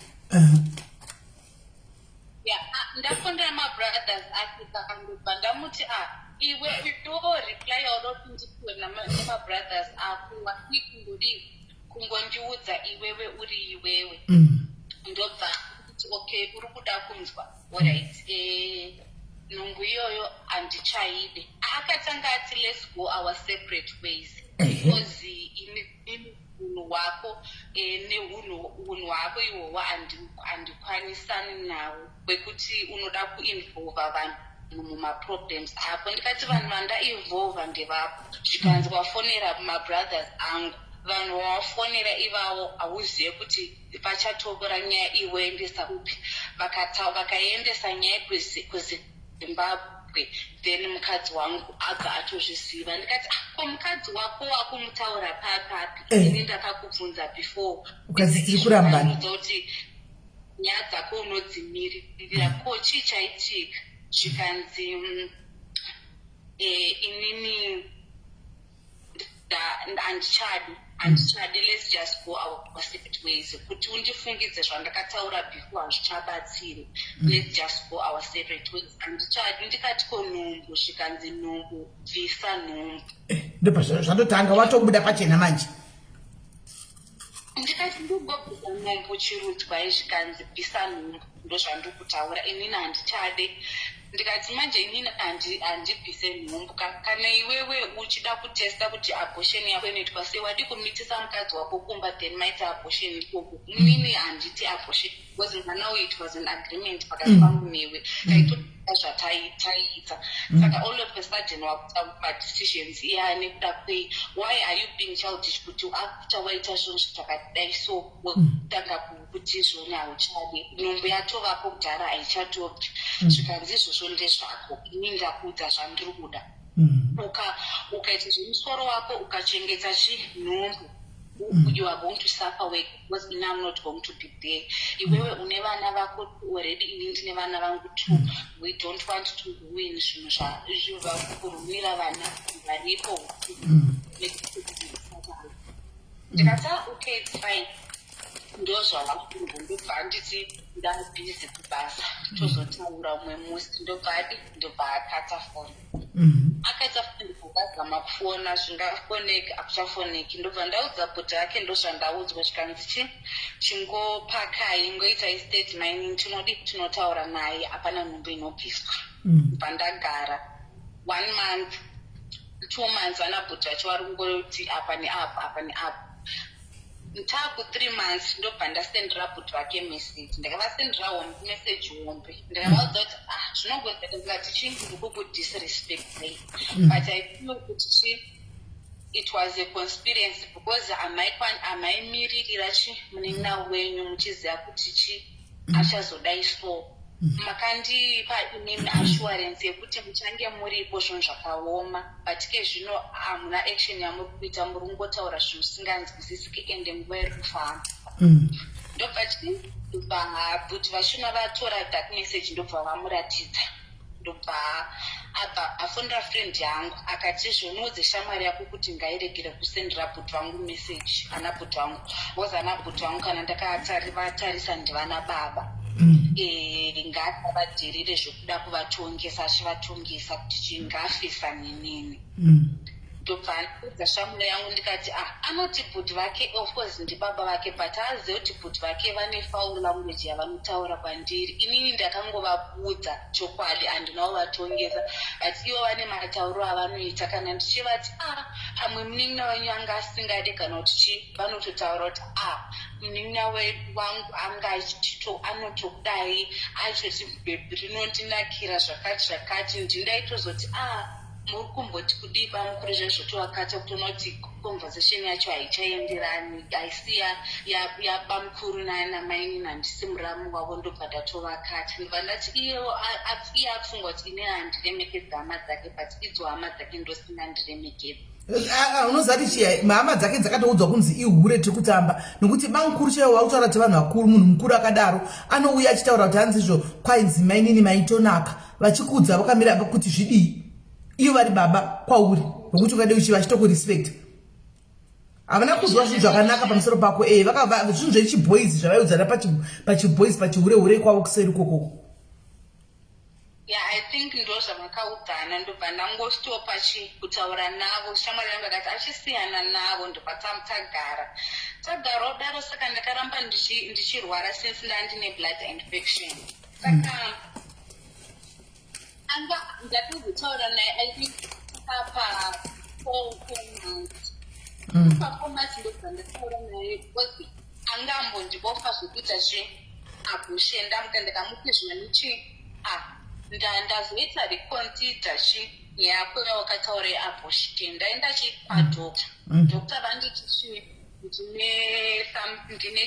ndine something mudumbu saka zvifaniko kuti abortion iteke izi saka iri kuda mari yakawanda tinokwanisa here kuti hafu ndobva anditi vati mari ndikati vanditi 3.5 zvikanzi naiye 3.5 nhumbu ichiri diki waenda kupi ikoko ndikati ndaenda kwadokta chaiye zvikanzi nhumbu paichiri diki kudai so abortion inogona kuita inoita 1.5 ndikati 1.5 kumanigerians zvikanzi aiwa kwete kumanigerians ameno yanzi akati stops akandisendera chimwe chipicture so chewomens clinic chakanzi stops akati enda kunzvimbo ndinobhadhara mari yachoitwa abortion ndobva ndamuti ndinoitwa abortion wadi kundisendera mari yacho because ndandakuda mari yekuti ndifano kutenga preparation as nhumbu yangu yainisa ndanga ndisingadye ndanga singaitestei saka ndanda kudawo mari yekuti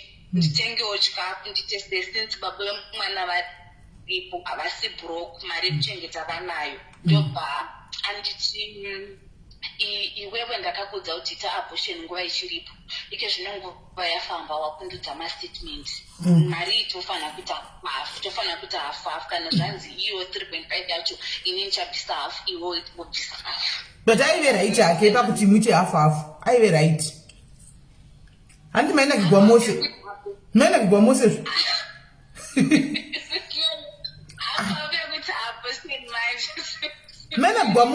handiwo ndi wakatosukira muta shamwari yako uchifambira waita ovulation uchifambira kunopisa muchini saka zvikaitika kamusiwoyo saka tingatichionesana tichira mushandira pamwe tionesani handizivi kuti hangu akanga ari right but from my opinion anga ari wrong anga asiri right kuti atitite apa mari abortion because haisiwo yandaida mari abortion ndaida mari yemwana yekuchengeta yekufanira preparation but iye anga asingazivi izvozvoka ndakataura naye around ma12 ndobva ndaona ndangobutikwa message yandandanyora pakuma 4 ndakuziva kuti akuda kuenda kumbachaisa basa ndobva ndamuti ndichakangomirira kamari yamati kudini ndobva ndabutikwa ndobva ndarumbirwa nehasha ndobva ndanyora message ndobva ndati unopenga iwe ndanga ndichida kungokutesta kuti chiti uchiri serious nenyaya yako yeabortion handinayo abortion yandiri kutomboita ndanga ndichitoda kutokutesta kuti chandipa here mari yeabortion but ndatoona kuti uri serious neabortion ndobva handinambopindurwa ndakangoblutikwa ndablutikwa ndobva ndatanga kutema paya ndakutema shamwari yangu ndobva yataura naye ataura naye kuti utarirei zvaukuiti wadi kwangochengeta mwana zvikanzi akundipa presha yakundipa ichisinzezi nhumbu yaisi yangu ipresha yakundipa saka zvakutondipa kuti ndifunge katu saka inini handikwanisi kuti ndikupei kana mari kana kuti chii tozoonana after tozoonana mwana azvarwa tozoonana for madna ndopavakagumira kutaura neshamwari yangu ndobva ndanzi ike zvino handichadi zvekutaura nemunhu reka ndisiyane naye ndobva ndambobloka manambers ake ndobva ndasiyana naye ndobva pane pandakazorwara manje ndakaendeswa kuhospital ndakarwara zvezvo kuti ndakangomuka makuseni ndichitemwa nemusoro ndichita ndobva ndatanga kubleed there and there ndatanga kubleeda ndobva unblockiwa haana kuunblocka infact akafonerwa direct call makuseni kumaka-6 ndobva arejecta call arejecta call ndobva asenda sms aifunga kuti ndini ndiri kumusendera message ndobva ati what are you trying to do zvazvikuti kuonera ndiri kumba mukadzi wangu ndobva asenderwa back sms ndobva anzi handisiri asi munhu wako ari kukusendera ari kukufonera tachida kungokudza kuti munhu wako aenda aendeswa kuchipatara ndakasvika kuchipatara kuya handichibleeda ndobva ndasvika ndikanzi ndiwete paipa ndobva ndangoweta ropa rega rega because vaida kuteka ha pregnant test ndobva vateka that pregnant test saka pregnant test yakabuda iri negative kuratidza kuti mimba yabva yakabuda iri negative ranga riri ropa saka hapana chavaikwanisa kuona ndobva vati pregnant test ndobva yabuda iri negative because handina kuatendwa nadhokta ndakatendwa nevanhu vaya vanotanga vakutora bp neni kuti asati auya because nguva dzatikaenda it was early kuti dhokta ange aripo ndobva andiudza kuti iwe sisi ingati hauna nhumbu hausi period ingati nhumbu yako hapana ndikati ndine nhumbu yenini ndatokuma 5 months zvikanzi hapana chinhu ndichomirirani dhokta auya azokukuya ndobva ndaiswa drip paipaya foni yangu ndandapiwa ndobva ndasendera bhudhi wacho mukazini brother yacho message ndakati unfortunately ndaluza mwana because ndandatopanipawo neni kuti chichikuitika because ini it was not like kudarika luza pili ndobva chaitika ndechekuti mudumbu I could feel like mabutterflies ekuratidza kuti mune chinhu chiri kumuvha the movement yemwana ndiri kuinzwa saka pakazoya dhokta ndakamuti ndaitwa pregnant test panapa zvichinzi hapana nhumbu but I can feel something mudumbu zvikanzi okay it's fine ndobva ndaitwa scan ndobva chatonzi pane heartbeat kuratidza kuti mwana aripo ndobva totanga kutarisa mwana zvikanzi mwana ari right arimo ndopakapfeka magloves ake ndobva apinza ruoko rwake mukati ndobva ati cervix yako yakavhura anditi cervix yako yakavhura zvikanzi cervix yako yakavhura but manje kana mwana akada kubuda there's nothing that you can do because mwana achiri mudiki haakwanisi kusurviva saka chatiri kungokwanisa kukuita its kukuisa pabed rest takutokudii takutokuadmita ndobva ndamufonera ndakamufonera ndikati ndiri muchipatara haana zvinhu zvaakambobvunza kuti uri muchipatara ichikuitika uitei akangotiwo uri muchipatara ndaudzwa ndasenderwa message kuti uri muchipatara ndatopindurana nevanhu vokuti ndichauya ndichikuona pandabva basa ndikati but munhu wachonawo wekutaura naye ari muchipatara ndini at least ask something zvikanzi iwe ndiri busy wakutondishungurudza ndiri busy ndobva akatafona akatafona akazosenda meseji papaya ndobva anditi because message akazoipiwa nabhudhi wake kuti kwanzi munhu aita miscarriage ndobva ati I'm sorry for your loss akanditi I'm sorry for your loss. I mean ndikusounda a bit rude handisi kusounda rude, it's just kuti ndiri busy. Ndobva atomira akadaro. Ndobva ndagara muchipatara miya bosi wangu akandiona, sister yangu akandiona, vakatanga kungondikomforta vakati it's fine, you'll be okay, don't stress about him, you'll be fine. Ndikamukondera futi ndobva andingamufonera ndiri muchipatara. Ndakabva ndabuda muchipatara ndobva ndadzoka ndikaitwa bed rest kumba, ndikaita bed rest ndakagara 3 days muchipatara.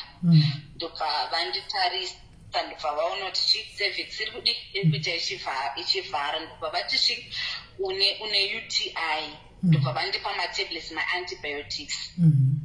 Ndobva ndadzoka kumba ndikaita bed rest. Ndobva ndamufonera pai, because pandakamufonera kuhospital nesi akazoti doctor akazoti atenda akundita scan yekupedzisira ndiye akandiudza kuti mwanai. Saka ndanda kuda kumuudza manje kuti ndakazoitwa scan, but scan yachona yanga isiri so clear. Akangonditi mwana soso, but handisi kuziva. Ndaida kushare that news naye kuti mwana zviri kufungidzirwa kuti mwanai. Saka pandikataura naye akabva anditi, andikati ndadzoka kuchipatara. Zvikanzi wadzoka? Ndikati ndobva atoramba ari busy nezvaaita. Ndikati hausi kundibvunza kuti ndadzoka kwakanzi chii? Zvikanzi ndakanzwa zvese zvakaitika. Ndikati mwana akanzi mwana soso. Zvikanzi ndobva ndati hauna mufaro wani. Zvikanzi iwe uda kuti nditi kudini? Ndobva ndati at least say something kazvine zvinofadza kuratidza kuti une mufaro. Zvikanzi ini newe takataura kudhara, nyaya yekudhara dhara. Ndakakudza kuti tinosangana kuko, ndakamuudza kuti mwanai. Ndobva ndati zvone ndanichiti pamusha kudetserawo kuti kutenga chipi. Zvikanzi ini newe takataura kudhara kuti tosangana kuma-DNA. Ndikati kuma-DNA kwatinenge tichienda mwana munenge makamubatira pai munoenda kuma-DNA vachona ikoko? Zvikanzi tonditongesa kaivepi kana wakundiudza izvozvo, ini ndataura zvangu faina undapedza. Plus ndikati mwana uyu seems as if hausitomboda nezvake. Nguva yakareba ndichimbokupa nguva kuti ufeme ufunge kuti but still pfungwa dzako dzichingori panzvimbo wana usati wazviaccepta. Zvikanzi mwana uyu kuvepo kwake ndakamati it seems as if news dzawakaudzwa nabhudhi wako dzekuti ndaita miscarriage wakafara nadzo. Zvikanzi mwana uyu kuvepo kwake kana kusavepo kwake kwandiri zvakangofanana. What do you mean? Saka mwana which means hausi kumuda. Zvikanzi izvozvo zvazvako zvawakundibvunza indatotaura. Ndikati unombonzwa here kuti mashoko aunotaura aya akamira sei? Dai yange iri kuti nhumbu yakaitika nemistake ndaigona kuti handingafa nekukunetsa, but apa ini ndikutaura newe because ndiri kuziva kuti zvinhu zvitakazvitambuwirirana. Wai uri kundidaro? Zvikanzi ndabhizi. Ndobva akatafona. Ndobva ndadzoka kurodza kuna iwe foni yakati. Ndobva andisenda message. Zvikanzi zvoni I have had enough, I'm busy at work.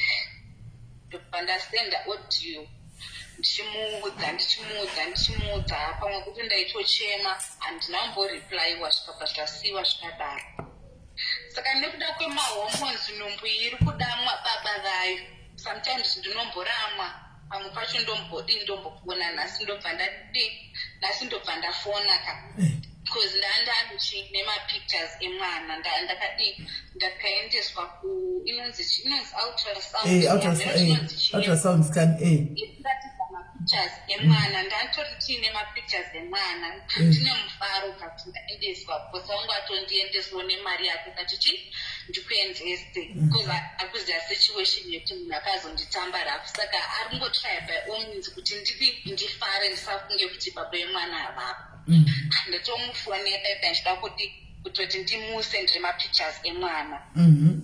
Ndobva afona ndikati yes. Zvikanzi yes. Ndobva zvanzi taura zvauri kuda. Ndikati ndachida kumurisa. Zvikanzi okay, ndozokufonera after 15 to 10 minutes ndichiri busy. ndikatoti pamwe handifoneri ndobva ndangomira ndobva azofona after ndofunga 1 hour ndobva ndadayira ndakunzwa munhu akatopicha voice ritori pamusoro ndobva ndati ako uri kumbovava wai handisi kuda kuita newe ndachida ngobvunza kuti uri sei zvikanzi kana okay wanzoti ndiri right newe uri right handiti okay it's fine saka zvisebhuku ndikati manje ndo zvazvinoitwa here vedu ndinoda ngoti inewe tungotaura hapana kana hondo iripo zvikanzi asi wafonera utonditongesa nditongesa pafoni pangu ndikasika uchabvumirwe kufonerewa here pafoni pako zvikanzi watotanga kuda unditongesa handichabvumirwe kufonerwa ndikati manje the way wekubehavha tichasvika rii tichidai so zvikanzi ameno okay usazandifoneri apa ndo zvandakutokudza kuti usazandifoneri ndatanga kutaura ndichitaura ndichingobvunzwa nzi wapedza haachadi zveshuwa apa haachadi wapedza aunoti munhu haasi kupepedza ndiringotaure ndobva foni yabva yakatwa foni ndobva ndambozama kufona ndobva ndaona aiwa ndablokwa ndobva rimeri yandaridza ndablokwa ndaridza imwe mhiri tangati ndabayiwa netsono ndo zvanaserezvi pawazondichemera paya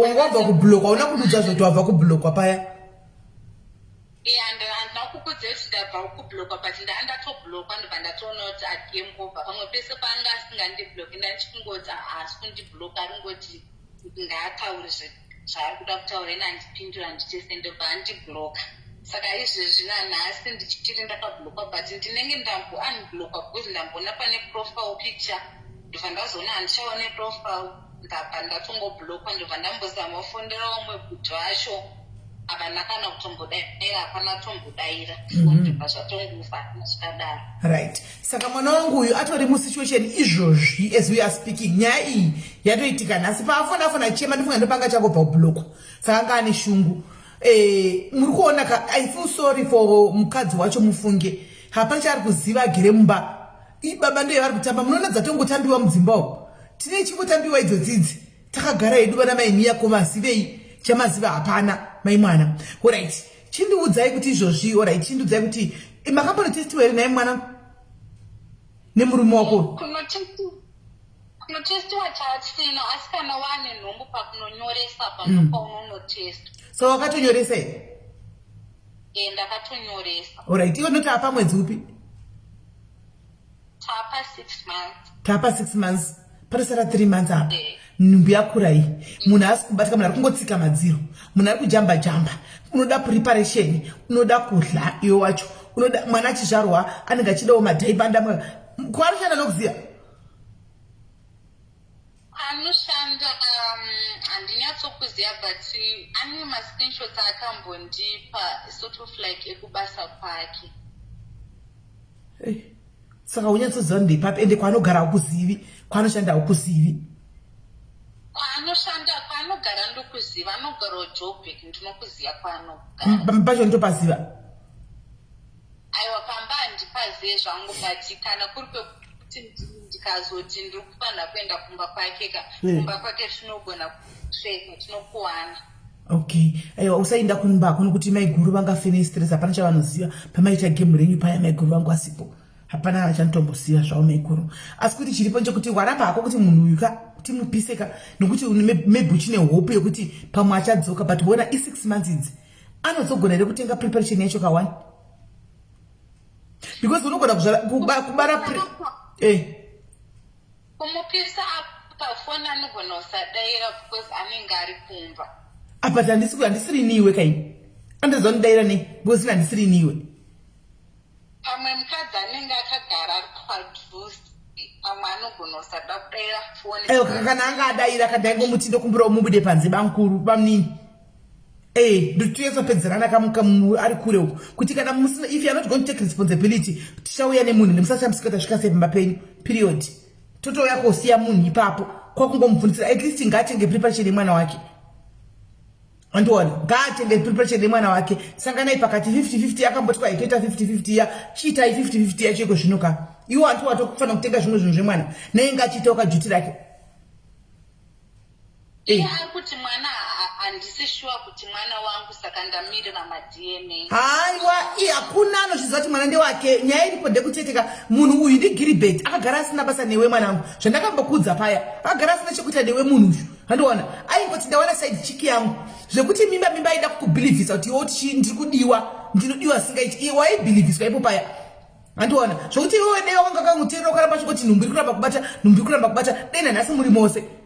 Kazhinji chinoitika ndechekuti ndopanoti vana vadzidzei papapa kana vana Gilbert vachikudzai zvanenge vachikudzai kunze ukauko vanenge vachikubhilivhisai hambofi akasiya midhema kekumba uko achiti kuenda kuteverera newe hani mukuona kuti zvatoipa so pakangotaura kuti ndiane nhumbu asi ndiyaiti nhumbu ndikuda nhumbu kwangoita nhumbu izvozvo so zvatona titi upe life yedu inenge yatovei solid and what nhumbu yaapo munhu akujamba achabvi kumba kuna vaiguru kuya kwaimbotiza haachabviko full time. So ndauti vese vasikana vari mucomment section mudana nevarume vanenge vana vakadzi muone style yacho handisiri ndataura hani mazviona mwana wedu uyu hatimbozofutaka musiye hani maona mazviona atodzokera kune mukadzi wake uyu anga ari smell house ushu because pakaitika nhumbu ndikamuti kusaka ndikabvisa nhumbu zvichaita sei. Namba ndinayo yemurume wacho but ndaindisa foni namba ndinayo ndanzi ndisafoni handimaona saka ndo zvinozorwadza kuti wera mwana uyu akazotsvaka green pastures kuno right ane vamwe vana tu kumusha handiti vakaita futi ari mudiki handi mazviona uya kuno kosvika ojutwa nana Gilbert vana Gilbert ndivo vedu vana Gilbert vanojuta kana vari kunze uku ndakakudza ngati usafumure muromo kuti kwai wangu hadaro pavanhu unenge usati wazvibata chete ndo zvanenge vachita kunze uku kuti kupi ana basa uya ndamukadzi akatofa vakadzi vakawanda tahwa nekuuraiwa akatofa ndamukadzi akatozodaiso anovatona paunozongotaura kuti ndane nhumbu chete Gilbert ndopanotanga kuchinja chii asi andambovhurira makozi vakomi imbomirai unomaona ndopaunotanga kuona kuti chii paunotanga kuona kuti Gilbert uya wachinja waakunyatsokuinda kumukadzi wake manje saka vasikana vanodanana nevarume vevanhu mukumuka umu musafunga kuti pane rudo paya munobhilivhiswa iwo mabhandiro amaruva munenge muchigigwaya munongopiwa mabhandiro aya mugopiwazve mabhandiro aya munopiwa mugopiwa mari kana musina nhumbu zvinenge zvakanaka mari unodururirwa kupiwa chaiko uchitenga zvaunoda chingomuudza kuti ndaane nhumbu chete because anotoziva kuti zvinotoafekta kumba kwake kone kusingaperi chingomutaurira kuti ndaane nhumbu ndopamuchiona kuti makandiwa asi jesu ani mazvona ndopamuchiona makandiwa asi jesu kumufonera right now kamunokwanisa kumufonera but inini ndanga isingada kuti nyaya isvike kumukadzi wake because mukadzi wake haana mhosva haana shano kwese hatisi kufonera mukadzi wake kaisi tikufonera iyi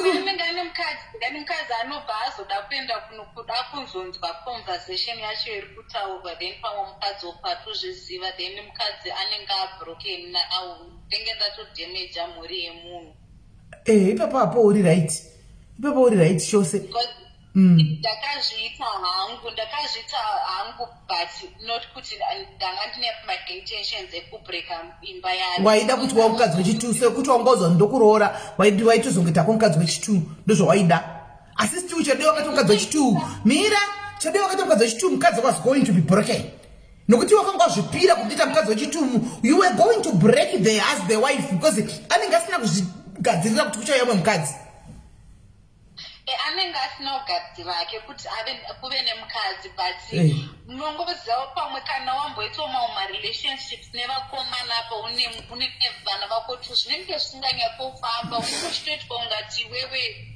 hauna basa saka ndikangoti okay ndikangoitawo relationship yangu nemunhu ane family yake ini ndichigara kure yachigara kure alright kana wanga wakada kuzarelationship munin'inaka paya handiti dei iwewo semunhu ane vana vake tu kumusha vakatarisira iwewe ndopawakade wakamhanya kuziva kuti kune chinhu chinonzi condom handiona kana kuti family planning kana vaida konyorwa vhita woita zvefamily planning dei usiri pauri hapanhasi chiimagina tora itiko zvinogona kuzvuzvurudza uchienda kubasa nemimba kai pane pokuti uchanosvika pa8 months 9 months wakuda kunobatsirwa womboita kana zvimwe 2 months 3 months uri kumba unenge uchibatsirana nei iye munhu achichamba kudai ndinogara pabasa ndakaita open up kune murungu wangu ndongotenda Mwari kuti murungu wangu akakwanisa kuzvigamuchira sezvazviri. Sa murungu wako akati ndichakuchengeta here nemwana. Murungu wangu akati anochengeta because like now mahospital bills pandinomboenda pana private doctor ndiye anobhadhara. Murume here murungu wako? Aiwa mukadzi.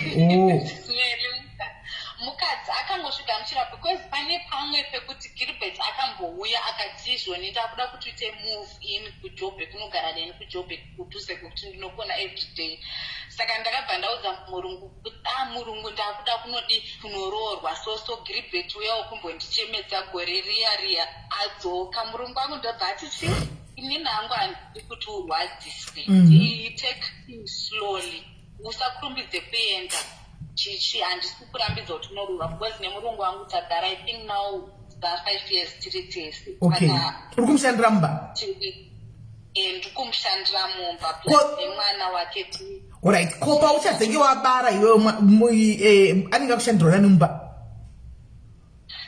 Akati zvoni anotsvaga munhu wekuti ange achishanda inini hangu ndakagara nemwana. Ko kana mwana ati kurei mwana oendepi? Mwana ati kure ivo vane mwana 1 because aingotry kungoita nombo dzichiramba. Usaka ari kuda mwana wako apa murungu uchu?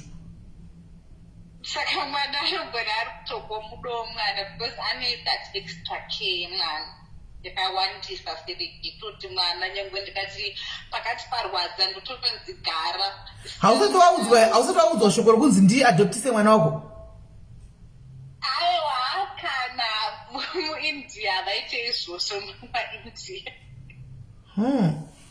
Okay. Ndingofila mungachati ndini pako mwana uyu ndikupe mari yako uindi usiye mwana ameno regaitioni kana wabatsirwa kuti achati kudii but ndingofila sekudaro.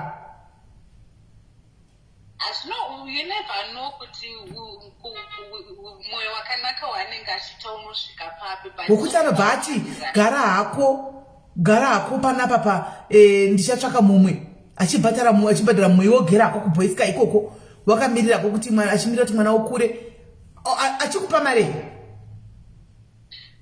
Kundipa mari anenge achindipa mari because inini ndakaona mwana wake ari mudiki saka ndakangosvika ndikagonda ndichigara nemwana wake zvakanaka. Saka I think maybe ari kungoti mabatiro anoita mwana wangu nditofunga ndozvaari kungoappreciate I'm sure. Okay. Rega tigozoona kana uchinge wabatsirwa. Saka alright iwe ndozofunga kana wazofunga watauri uchifanira kana wazofunga tichafonera takati tingozvipedza tingomuti Gilbert because he should have thought about that as well before. Asakaita zvezvaaita izvi achitiza mwana achigwara uko achinda kuzvakadira mumotikari. Handiwana kuzotiza mwana ari kuchipatara chimuya kuzita 4 mumota imomo. Handiwaona obvapo mukadzi unopinda mumota musina kana kusukwa mamanga muchiita zvinhu zvenyu muya hantanenge asingazivi onokwira mota mangwana achinzi ande kukliniki kune mwana otonogara imo muya mama muchiita zvinhu zvenyu. Guys, not fair guys, truly speaking it was not fair. Zvachose hazvisi fair. Kana kuti mwana yeye ari kurwara obuda mupetero okwira mota haina kusukwa mukati mamuchiro ajigija mukati imomo. Murume makati kukanganisa kudhara because chiripo ndicho chokwadi chabuda hacho ufunge mukadzi chokwadi achangochiziva ndo chokwadi achachiziva chokwadi. Achachiziva but apa kuti anodaira phone handiziye maybe munogona kutry kumufonera achadaira here kuna mene. Because chokwadi chiripo ndechekuti handikunyeperi ngatitire kumufonera. Chokwadi chiripo ndechekuti mukadzi chokwadi achachongochiziva achiti aimbofi yakaloda yakapera yakadaro nyaya iyi hazviti anotongozozviziva chokwadi chete because mwana katelefoni. Ini ndogona kuda kutrya kumuprotecta his reputation and everything but iye hasi ndinzwirawo tsitsi the way ari kunditreata ndiri pasituation yekuti ngadai achiteka responsibility hatomborine basa nazvo kana kuita shungu nazvo. Let's hope hasi pano murume wako iye handifungoti haasi social media person. Right. Saka ndinoda kuti ndikudonedza pinde mucomment section ndinoda kufonera nefoni iyoyi. Okay, SIS MELLY. Unenge uchiteerera uri mucomment section. Kasi kana waona kuti akutaura zvinhu zvisingaenderani unofona pane yaunga uri kuWhatsApp kwacho kuti mutitaurirane tiri 3 apa. I think chitongogara wafona ikoko isa save number yaya use mota kugari wafona unyarare uri apa tiwe notangona kuti iye aripi inda kumira sateteka panapa. Okay, but I said what? Then to the toilet. Chinda kutoilet kwacho dzokezvo zvifona apa tiwana kugadzirira kupinda apa. Kuri tine mwenyaya kuri right guy in the toilet adzoke. Tine mwenyaya iripo I think kola ripo zvake mu comment section. Asata complain ari muzvake ari kumboona ake. Kola katirega titenge nei baba. Zvakaoma. Gari ndadela namba dzemurume. Kurira ndosakandwa nendorokwa nyete. Ndikaenda ndida kujimu zvakasimba nyatso kutrena zviribo. Masana ndokuda kutrena kana izvinene nikikiri nedojo shaishai kuti vanhu vanongo sakanikwa newe kujobheki oda kumanyiwa unongoti ozvimirira mai mwana. Unonyazoti kuzvimirira because unogona kugorokwa. Zvakaoma. Ngaiti mumirire. Zvakaoma izvi. Esiraviro zviri sei. Ende varume zvatotitira varume zvavanotitira vedu weka ozomwe munhu ndichitaura nyangu pano kuri SIS MELLY impossible diary here moda kuti ndisaitigwe kuti ndakadii vamwe vachingoitigwawo tingori mumubhazi tose kusaka ndamusa rugare vai mwana imi zvakaoma aya aiva kuti takaratiseka iri nyova nokuti hapana kumira musha nokuti rimwe goro nongozozikama ndova yokundifonera chiteta Joburg kwai vava maitembei mchino zvida kukiya inhasi vakasimba saka na ukazinokukiwa suchimbodzosera-dzoserawo uchikiwa uchimbomiramirawo hani mazvona haungozokiwa wakamira kunge benzi kana wazoona kuti imwe yani paunokumbira regerero tavi sori inde ndiri pabasa ine handitombozivi nyaya dzenyu ndidangupuwawo ungozo asi ukanofanira kuti akakangonjonjoroka karume kacho unombomiramirawo nai ndindadi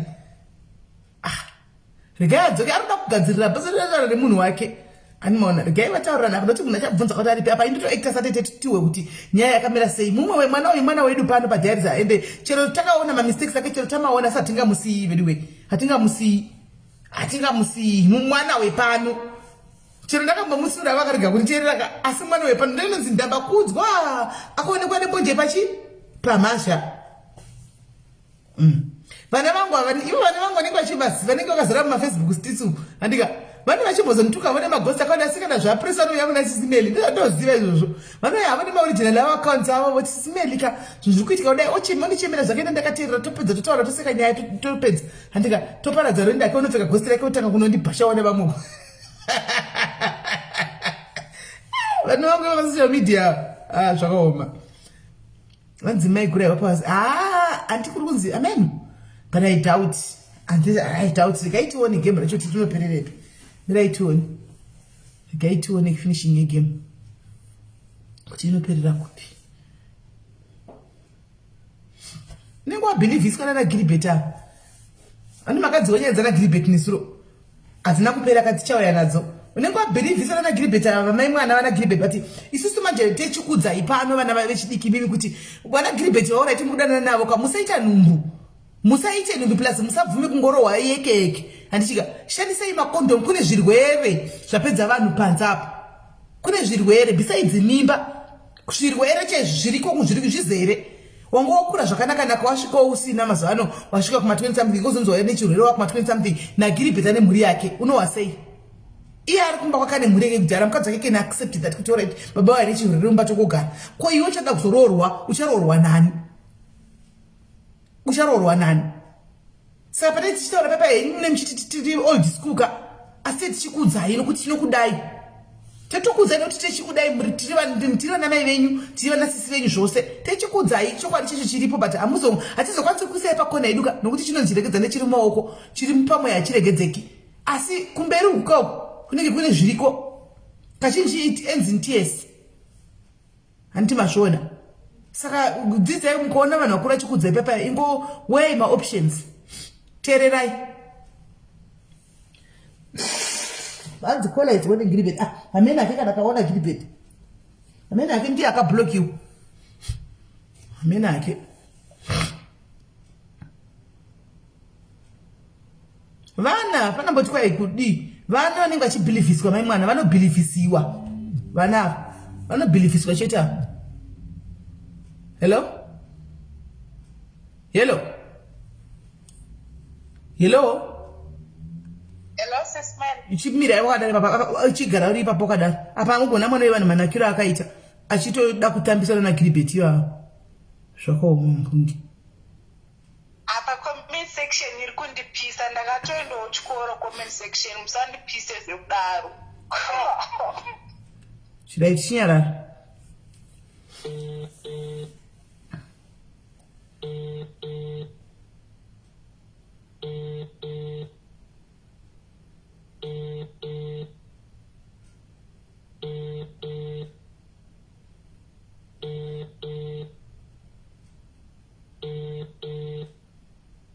You have reached mailbox number. Ari kutya hachatodai ne phone. Izvo zvipa kana pfungwa dzangu dzeda zvandiri kufungira apa. Zvandiri kufungira ka chokwadi, chisaita chokwadi zvandiri kufungira. Kuti mukadzi wacho aripo.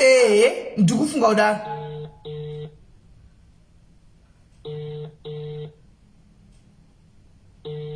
Ndiri kufunga kudaro.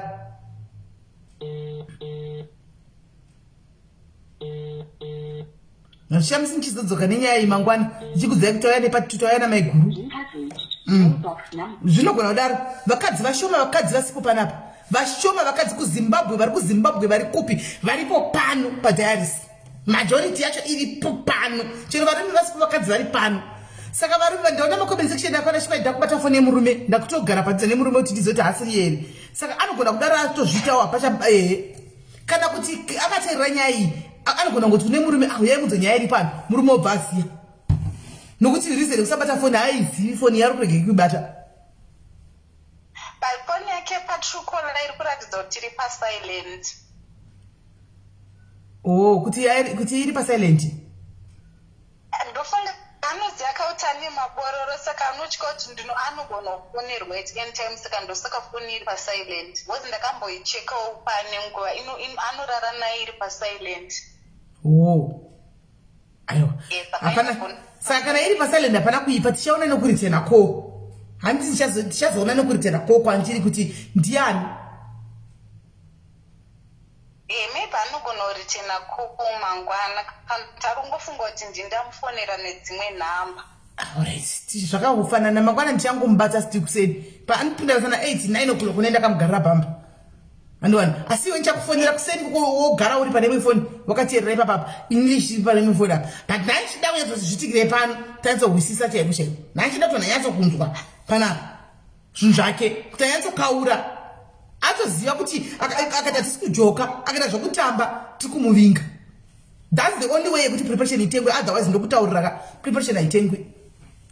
That was the only way kuti aninga kutya kuti komba ikasvika uko chimoto. Saka chatotora mirai ndidii mirai ndidai. That was the only way. Kumudza kuti shamarika tinototamba newe. Kusvikira preparation iyo watenga. Nanotenga preparation ko zvemwana wala DNA uchaita kana mwana azvarwa patimbo unotenga preparation yemwana. Preparation anofanira kutenga because denge isiri accident ndiye akataura nemuromo wake ega ndikatomudza kuti handisi kukwanisa zvemwana akandipa assurance saka preparation anotofanira kuti aitenge. Right. Saka shirega timire takada tione kuti mangwana chitomubata. Hapana kana kuti alright ndichamubata zvandichaita ndichamubata ndichaita nomwe munhu wechirume patinaye panapa padiaris tofona nomwe munhu wechirume so that anzwe voice rechirume ini ndakasendekera ndiri musaidi ndiri tete handi iwori pane imwe foni tichitopedza madzira chivozi nditete ndichitogova kuti ndidi kwasina basa kana pasina preparation ndikuya nemunhu ikoko chete.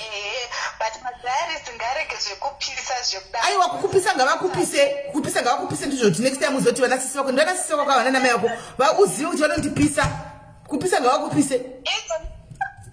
Izvo zvindikubvunda ndipereka makomenzi baba ndingavatadaro zvinoitika kana wapustiswa nagiribheti tese tinombovharwa mana musazoti apa wakatoadownloada chiapu cheovulation ichocho app change ovulation chiyo kuti unodownloada kuti upuwe hezvokutisa mwana wacho kuti wadownloada chiapp ndipo unoti varume ndapera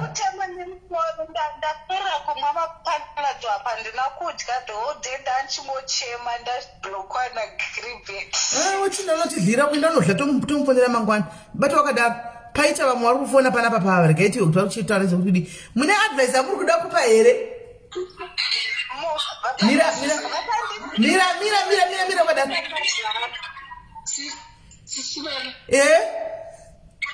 Tikumbira uvunza dambovunza wasisi warutaura imwe changwadzima foni imwe kusiri kwako. Okay yanga iri paeox ndikumbira mbovunza warutaura vabvunze kana ndashaisha kubvunzwa apa painzi 4 rounds dzawakadziitirwa motikari shati uda zvinhu undaa dzako zauri wakuda idzi.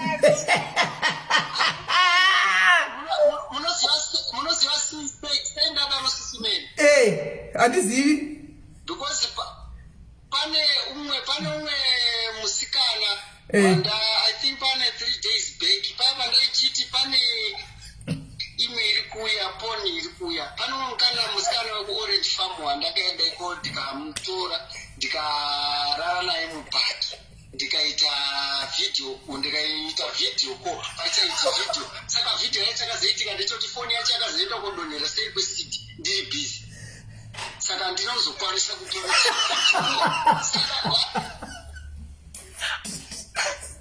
harina kuzobuda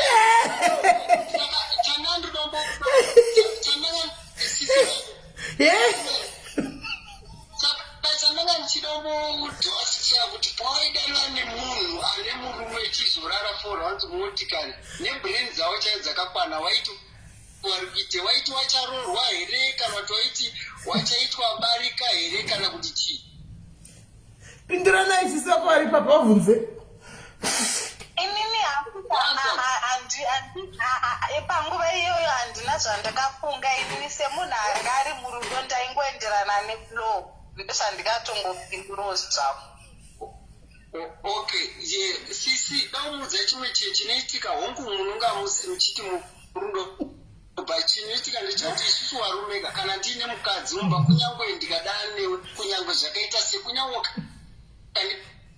pachikazi sei usafa wakanyemberwa kuti hani ndichasiya mukadzi wangu ndozoda iwe. Even kana preparation yendiri kuzwa yamuri kutaura nezvayapo I don't think he can manage to buy it because zvaanga achida anga achida kuwachisa zvakafanana nenini munhu ndikanyenga munhu pandiri munhu akada kumbonditira mastaira ndinoita minzi yekuti ndinogona kubhedhera kana 1,000 rand kana kubhadharira even rent 3 months 4 months ndichikubhadharira 1,000 but ndinowachiziva kuti ndoda kuwachisa kuitira kuti mangwana uzoziva kuti zvakambondiita pekutanga hazvisirizo kana kuti wakambondidadira kana kuti pane zvakamboitika.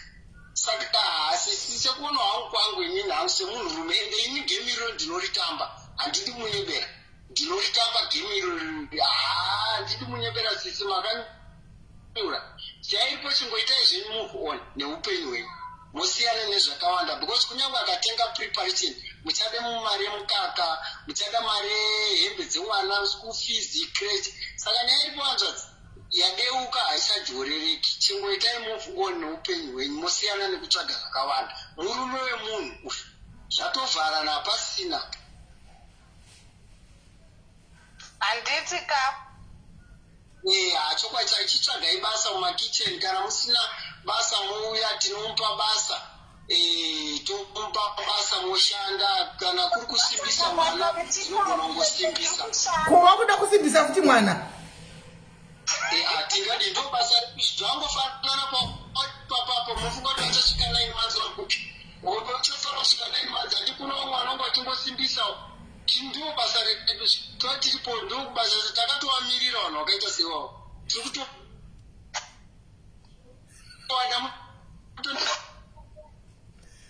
ndatenda hangu sisi MELLY aiwa pakanaka vapochati saka voti foni yakazodinhira kuseri kwesiti ikazodii foni saka yaingorekodha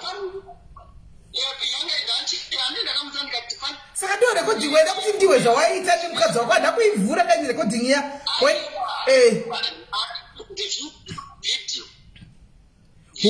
wakaita vhidhiyo ndaida kuita vhidhiyo ndichimukwirira mumotikari saka ndo yakabva yadini ndandakaisa pasiti ndakaima ndikaivha because mota yacho idouble cab saka yakabva yatonhera kuti ndaimukwirira kumashure mota masiti kumashure saka yakabva yatonhera kuseri yobva yatigutu saka kuti ndinhonga hazvichaiti munhu anozotanga kuti ko yati but this time andira ndoda kufura rufera ndoicheka mufuneresi ndobva ndasiya kaburika dikidiki ndobva ndapfekera foni yakarara murufu kudai inonga yakangotora mota yese mukati kudai ndobva ndatora vhidhiyo ndobva ndati zvakaoma zveveriwe dadi ndisati zvangu ndakata ndandiri kukumbirawo kana paine madhayari please ane mwoyo murefu mwoyo wajesu wechikadzi handisi kuda wemurume ndiri kuda wechikadzi anogona kutengerawo tiketi rekoko kwamene ikoko ediwe shadhari kukumbirawo tiketi rekuenda kuhaiti rirerekeiti zvino shati kuhaiti hauzotirekodha here naishati kuhaiti uku shandokafika kutirekodha iwe tadhakwa chakutamba woda kutirekodha shadi iwe kana ndiri munhu musina hamusatombotywe zvenyu neni kutoti wawandi changu zvangu ndakasiya but ndinondiripo ndichitonhongawo makeni nemarara nemapepa ndichiiswawo kudustbin aya ndiaiwa ndichataura nemunin'ina wangu najoelini kim akutengere tiketi uinde kuningirikiri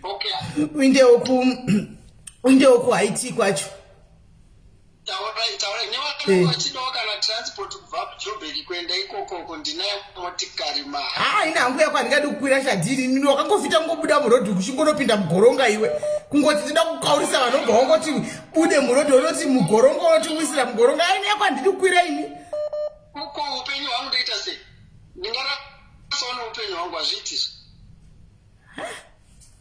zvakaoma haiwa pakairo aiwa ndichataura nemunin'ina wangu ndichakumbira munin'ina wangu akutengere tiketi uchakutengera munin'ina wangu joyi uchakutengera tiketi ndichataura naye ndomukumbira okutengera tiketi toda kutokuonawo in person timbokuona kuti nebenzi racho redu zvepano padiaris saka tei tichingomuonawo tichingodaro nokuti pano vanhu vakasiyana-siyana pfungwa dzine dzakatosiyana hatinotorashira kure tinotongogamuchira zvose nokuti wauya pano munhu wedu tinotongogamuchira zvose tina ndo zvaanenge atori munhu kune munhu anenge ane ziso rekuona unotogona kuona woga kuti okay asi munhu wedu totongodi totongodakala aiwa mutoinda shadi unoinda tetirimo mota ine kamera imomo mota ine kamera imomo tenge tirimo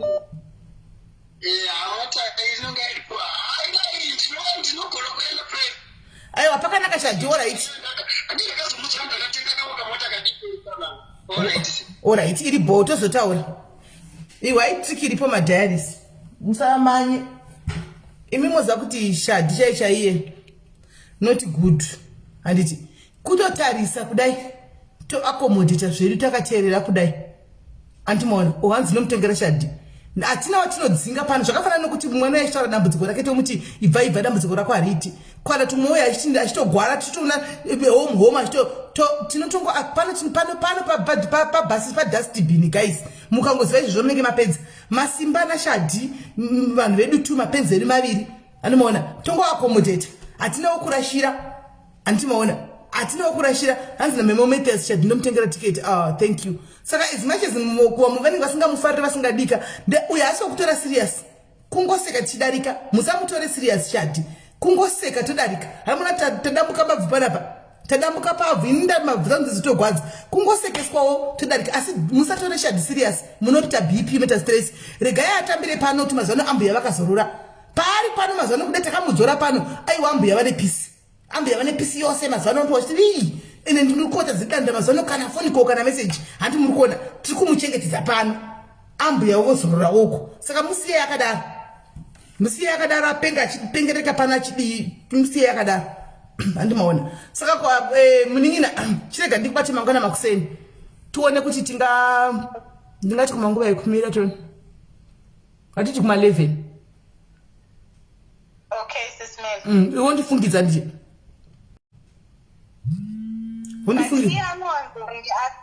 anowanzonge ari free around kuma 9 achangotanga basi 9 manje ndikutaura daro because ndabuda 9 makuseni ndabuda ndisiri pasina wifi tomwe nditobuda makuseni saka handidi kuzokuti ndoti ndokugarisa zvinhu zvisipo ndozati na 11 ndadzoka Alright. Iripo. Right. Tofona vamwe. Ndakuda kuti chingo right tobva tapinda munyaya yedu main nyaya yanhasi. Handiti tobva tapinda main nyaya yanhasi. Handiti vakawanda vari kudiaspora manesi edu mazhinji akudiaspora vanozviziva vanoshanda nevanhu vanozviziva kuti unongovagombudza uchiinda saizvozvo. Halo kola. Uri sei ndingokupa 1 minute ngozoda pinda munyaya yekupesira. Alright, ndangoti sisavo kavo ngavatitongochengeta mwana wavo. Isusu takatorwa mapepa 2 tine mwana ari pasaidi pedu atori ne 4 months izvezvi. Une mwana ne 4 months so? Wako? Wangu. Wakatsotswa futi? Ndakatorwa nepepa 2 inini ndakatoblokwa mimba ine 1 month ndati. Alright. Andikuziva kuti nyaya yenhingikiri yevanhu vakarohwa vakatsotswa bhinzi iri kuuya nemusi wenhingikiri nemusi weWednesday. Saka tinopada kuzowa nyaya yako. Iwo ugara uri munhu wedu zvekudaro. Saka toida nemusi weWednesday nyaya yako tipinde munyaya yanhasi. Toida neWednesday nyaya yako oichengeta utichengetera nemusi weWednesday tikuida. Right. Saka chiregai kufona vanhu vakuramba chifona chiregai kufona guys. Toda kupinda mumain nyaya yedu yanhasi anditika vane nyaya dzenyu dzekuti wapepa 2 dzekutsotswa naGilbert iriko nemusi weWednesday. Toiita totanga neyamasare anditi totanga neyamasare topedza yemasare tozopinda mune yekutsotswa iyi. Hani maona nemusi wechitatu nokuti mangwana andisina nengu aripo. Saka tomirira nemusi wechitatu mogadzirira anditika kuti mutaure nyaya yenyu. Vana pemhai Vana pemhai vehaiti takakukupai mutemo wedu ungori straight forward. Hanzi straight line line yotagona uya masimba uya. Handimona kuti make you straight like a straight line ameno taringa chichikudi. Handimazvona nyaya yako yekutsotswa kwakaitira Gilbert muno SA kana kuti kusana anoti kupi wo chipuwana wotiketi rako. Kana usina kutaura nyaya yako hauna tiketi raunowana square. Handika square. Saka mugara makangozari game racho muri kuriziva. Handisi kutaura macalls. Handisi kutora macalls. Right. Saka guys, nyaya idzi ndingaibatanidzi takupinda munyaya iri serious zvekudaro. Handika takupinda munyaya iri serious zvekudaro. Saka don't go anyway. Handika stay tuned ndikungodona ndobva ndadzoka because atingadzibatanidzi nyaya idzi. Handika atingadzibatanidzi nyaya idzi. Saka ndongodona ndobva ndatodzoka same time. Saka stay tuned.